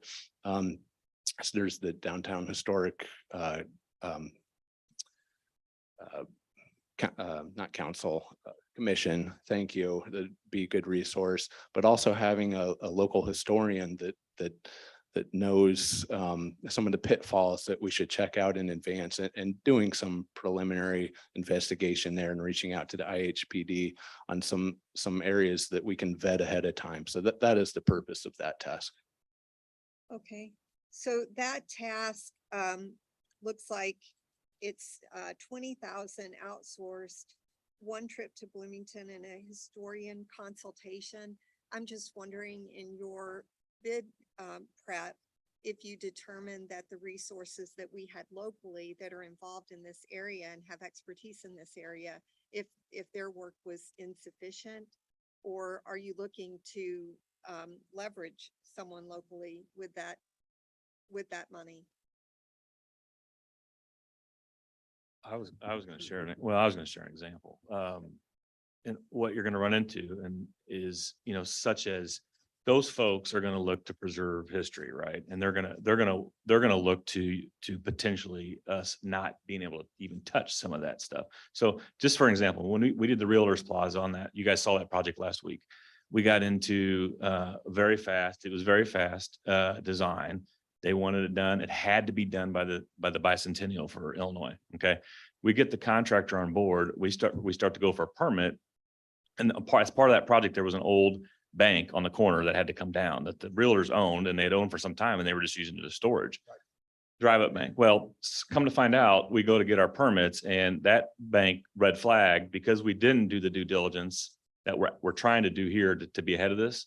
That bank was red flagged and we were not allowed, we had to cease and desist on the project for several months because why? It was the first drive up bank in Illinois and built in 1950 something. So what we did on that project was we hired a historian that came in and documented with pictures, measurements, photos, everything you could do, put it together a report, and which allowed us to proceed with the demolition of that building and keep that project moving forward. So I think what we have in the budget is an allowance for this person, which may or may not end up being used, depends on what we get into and how we get into some of these things. Is there a resource locally or that the county has or the city has that could help with that? Possibly, but they're going to be looking to protect their asset as more probably than trying to work with us on a solution. And maybe not. I'm just guessing here based upon our experience. So, and we're looking to do this in 4 to 6 weeks. Those are the types of things that you guys are asking questions on that is going to take that. We probably won't even be able to meet with the county for 4 weeks. I mean, that's that we know how things work. And so we need that time to help try to vet those types of things out. And now we're out of time. So that 30,000 is, the example is in the event that locally our historical preservation group feels something should be preserved and perhaps this third party would be more objective and sharing an opinion to the contrary. That's one way that we would potentially use that resource. And also we may find out that we don't have that resource available that can accurately document the stuff we're looking to document. So we know the building is on the historic register. I believe we already know that. So getting in and around that courthouse square is going to be a sensitive area. We know that going into this. That's why we had that line item in the budget because we knew this was going to take some effort. Okay, I know we're out of time. Do we want to extend maybe another 2 minutes or 5? Question. We'll call the Yeah, call the question. Are you ready? Okay, all right, sounds good. So are we ready to vote then on the motion? We are. Can Would you clarify the motion? That's what I was going to say. been a So while. I will do this with my best effort and Jeff can kick me if I do this wrong. Okay, so the motion is to direct staff to renegotiate a plan with CMT to spend 20% of the proposed 750,000 and bring the amended agreement back to council in no more than 4 weeks. Right, but there was an amendment, friendly amendment, right? Is that, does that Yeah, include? that's is the it- 4 okay, all weeks. right, okay, That's the 4 sounds weeks good. that it was the friendly amendment by Bolin and accepted by Becker and Montney. as the Okay, first and second. sounds good. So is everybody ready to vote this one? And the electronic is ready. Electronic? Hang on, before we vote, can you hear me? It's Julie. Yes. Thank you. Before we got into voting, I just want to make sure that council has an opportunity to address a concern about my voting for this as the executive director of the McLean County Museum of History. And I just wanted Jeff to speak to that to make, for the record, whether or not it's okay for me to do so. Thank you, council member. Yes, you asked us to look into this and I appreciate you giving us some advance notice of that. We did look into it, talked to the other attorneys in our department about it. And our conclusion was, as long as you can render a fair and impartial decision, we do not believe there's a statutory conflict for a variety of reasons, including this is not an actual contract with your employer. The work does not involve your employer. It's only a concept plan as has been discussed tonight. It's for infrastructure. It's of a general benefit. Furtherance of the comprehensive plan is outlined in the council memo. Not to mention, as it's also been discussed tonight, this property is actually owned by the county, actually the PBC. And so that and some other reasons, we do not believe that there's a statutory conflict that would prohibit you from still serving on the council and voting on this project or voting on this plan. Thank you, Mr. Durans. Okay, sounds good. So please go ahead and vote. So just to be clear, Mayor, we're just voting on the amendment at this. Yes, right now at the amendment. Yeah, the motion as amended.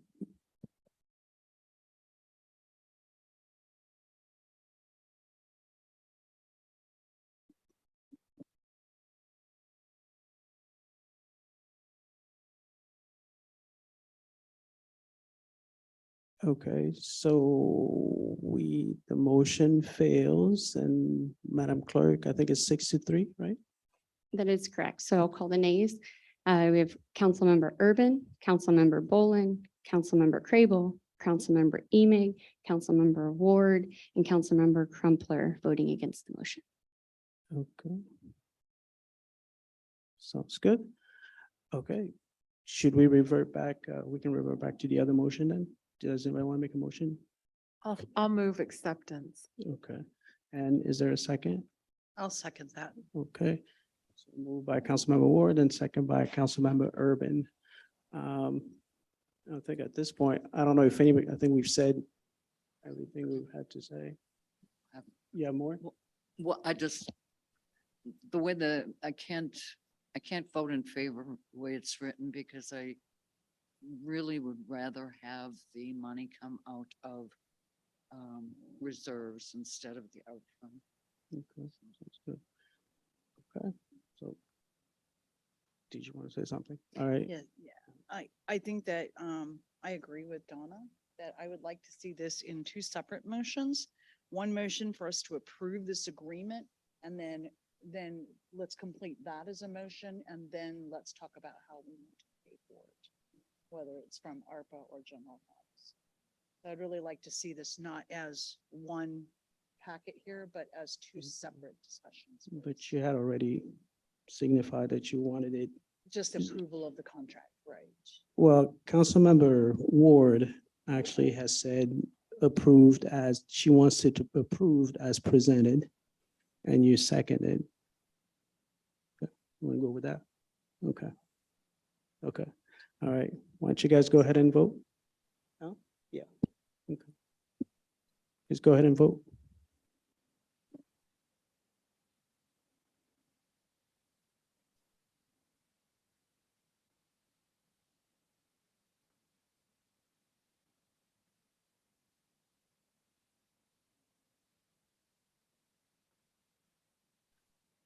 Okay, so it looks like the motion passes 5-4, right?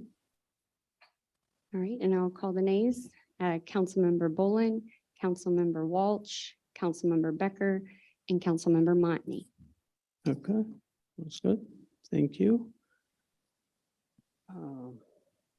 Let's see.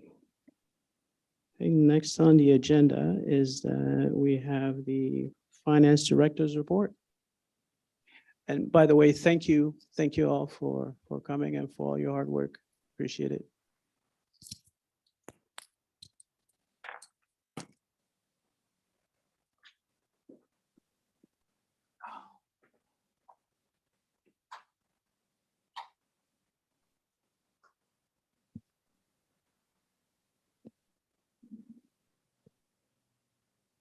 Thank you, Mayor and Council, and to the community.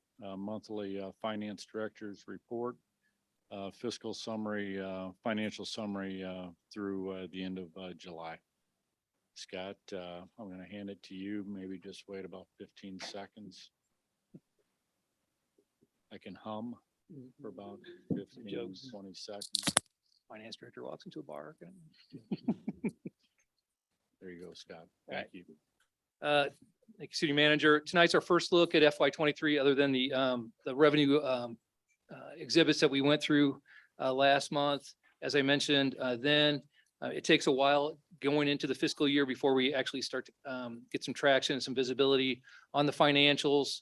The local business returns are not due until the following month, and it takes us a while to compile those. Sales tax returns, revenues from the state are 2 months in arrears.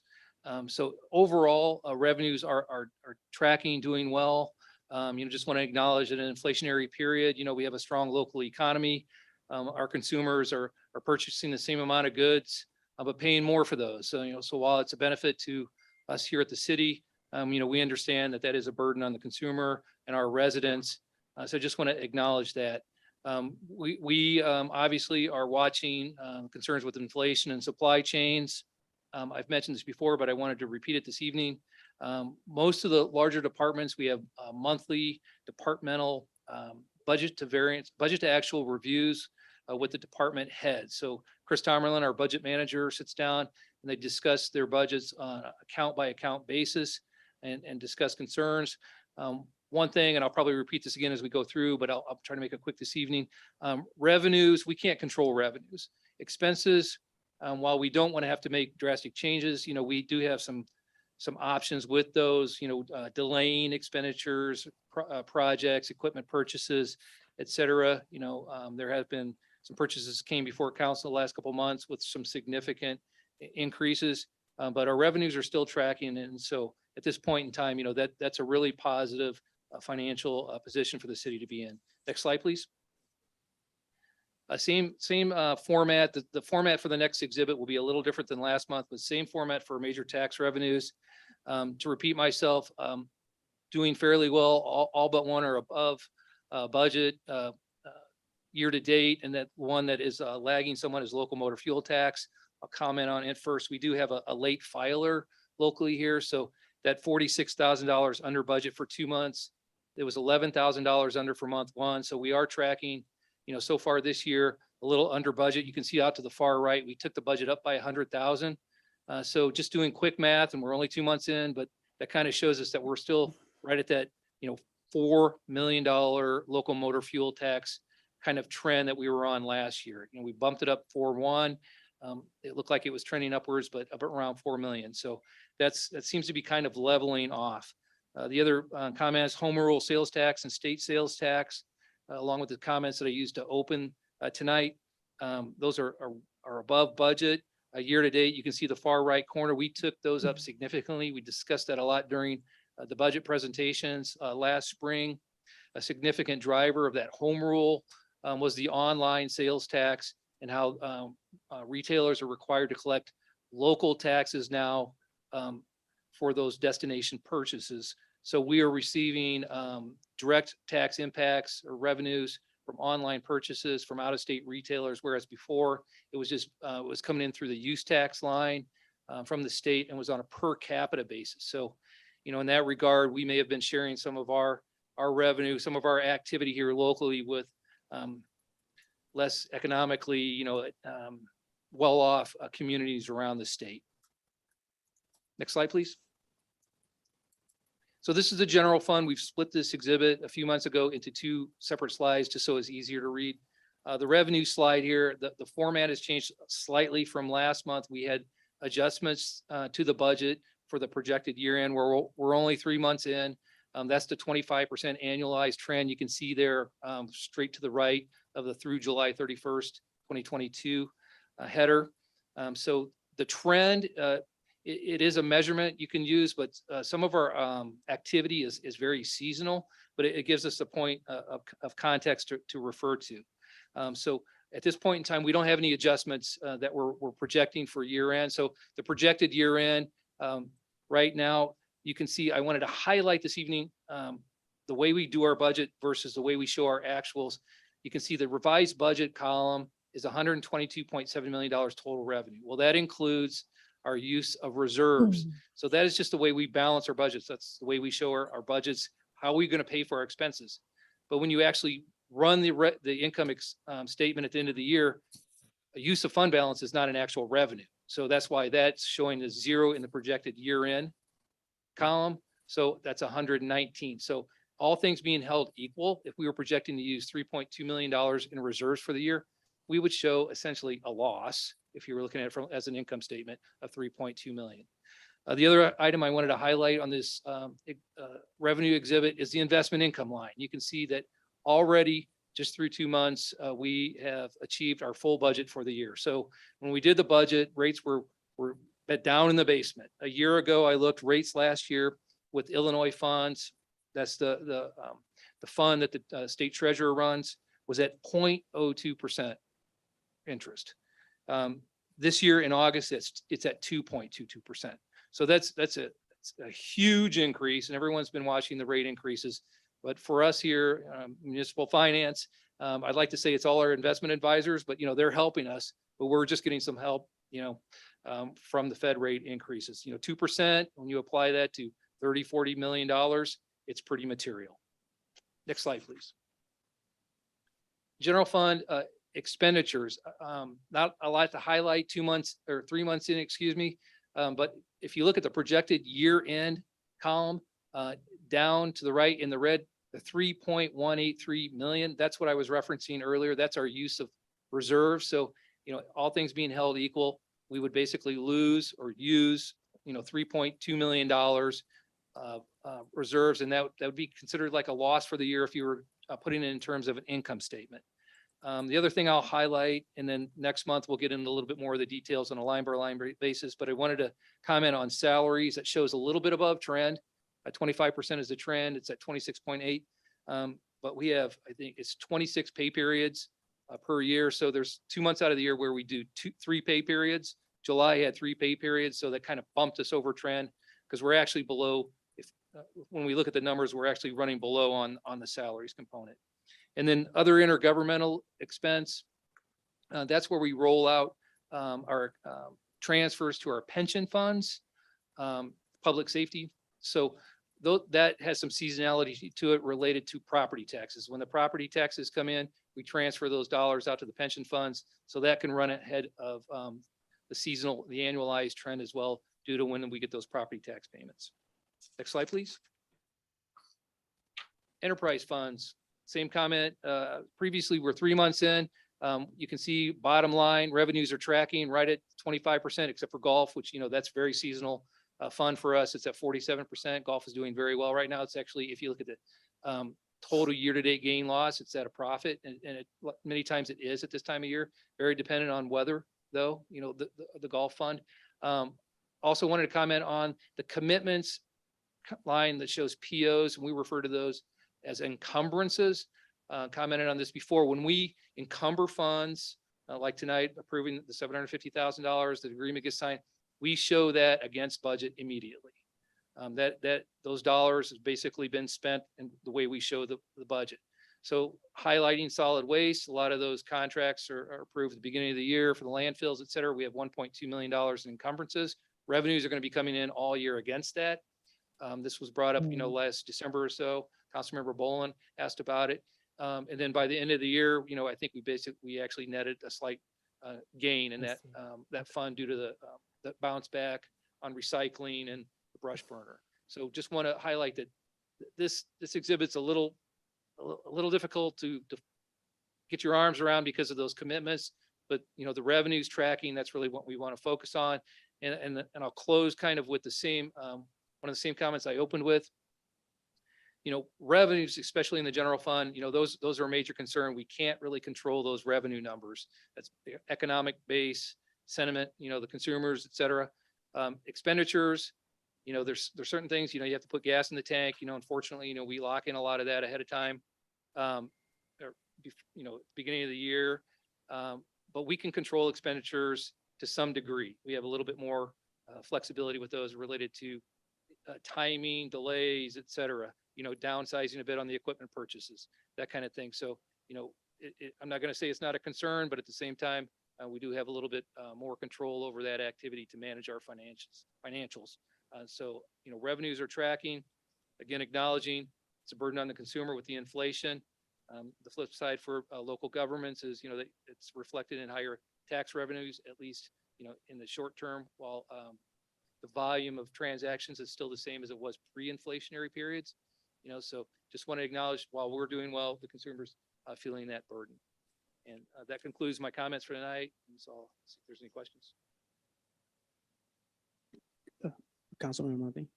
Sure. I just have a couple on page 2. Just wanted to follow up on this hotel motel tax. I know last fall I wrote in about the Airbnb and the gap that we have, and that our municipality doesn't have an ordinance to require them to collect the taxes for us, even though the person who owns the property is supposed to pay it. I'm guessing there's probably a pretty big shortfall there.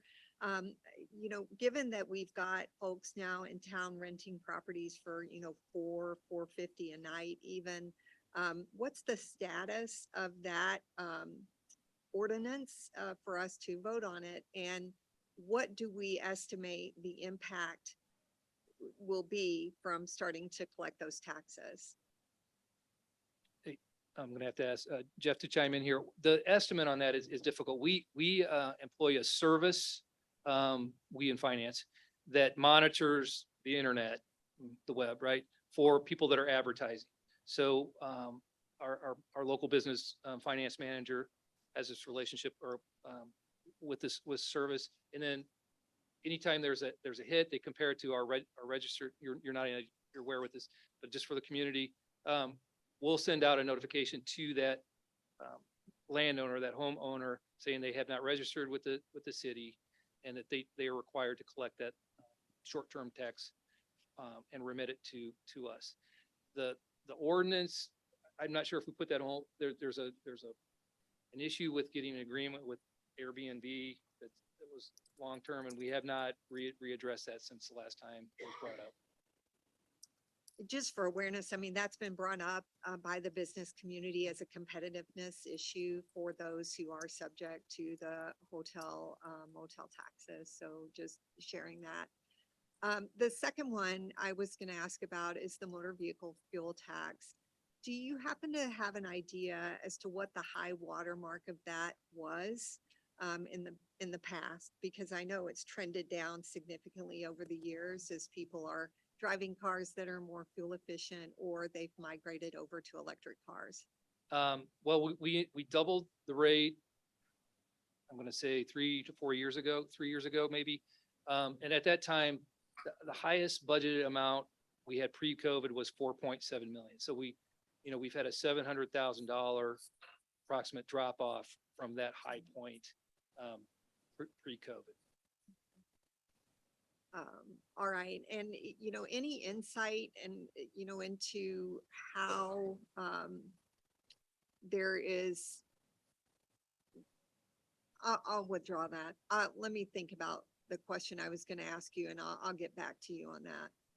I do have one additional comment though that I wanted to make about, it doesn't directly offset, but I indicated that the first month of the year, we were about $11,000 below budget for local motor fuel tax. Now I'm not accounting for the $700,000 drop from pre, but just, against our budget.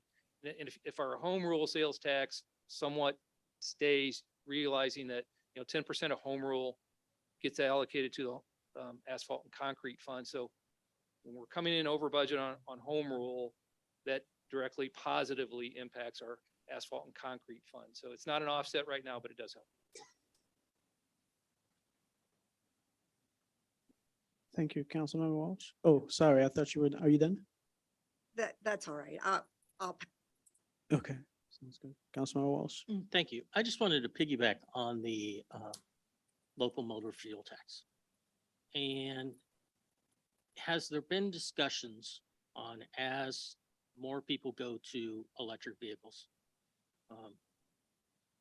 What do we do about our local motor fuel tax? That money goes to roads and, for the people who will be driving the gasoline powered cars, if the local motor fuel tax goes to fund the roads, those of us who are going to continue to drive gasoline powered vehicles for a while because we just can't afford an electric vehicle are going to be paying that local motor fuel tax. And I could envision something coming before this council to say, you know what, we need to increase it because it's dropped so much, or we need to increase it again. And when that happens, we're going to be disproportionately affecting the middle class and the poor. And so what kind of discussion has happened on how to offset the loss in the motor fuel tax as we move forward with electric vehicles? Real quick response to that. Really, it's at this point, like many municipalities and even at the state level across the United States, eyes are on what those conversations are, how the federal government, state governments are going to address that very topic. The one point Alderman Welsh that you made. Yes, honey. I'm on the council meeting. They can't see me. Alderman Amy, you're not muted. Says I am. No, but, but we do know that, dropping, locomotive fuel tax, revenues, it would be a heavy lift and it would be, a discussion, even the thought of, coming before this community and asking for an increase down the road is not a conversation that I plan on having. But I know that the shortfall has to be made up in other areas, to your point. Okay, I think we are done here. Thank you, Scott, very much. The next item on the agenda is the city manager's discussion. Just two quick slides. Downtown Farmers Market, as you can see in the slide. I like the photo. And next slide, Phil. And this will be First Friday coming up here in a couple of weeks. Actually, next Friday. Sip and shop. And that'll do it, Mayor. Thank you. Okay. Sounds good. And in the spirit of brevity, I do not have any comments, so we'll turn it over to council members. Follow my lead. Can I make a motion to adjourn? Sure, motion to adjourn. Is there a second? Okay, second by Councilmember Becker. All those in favor signify by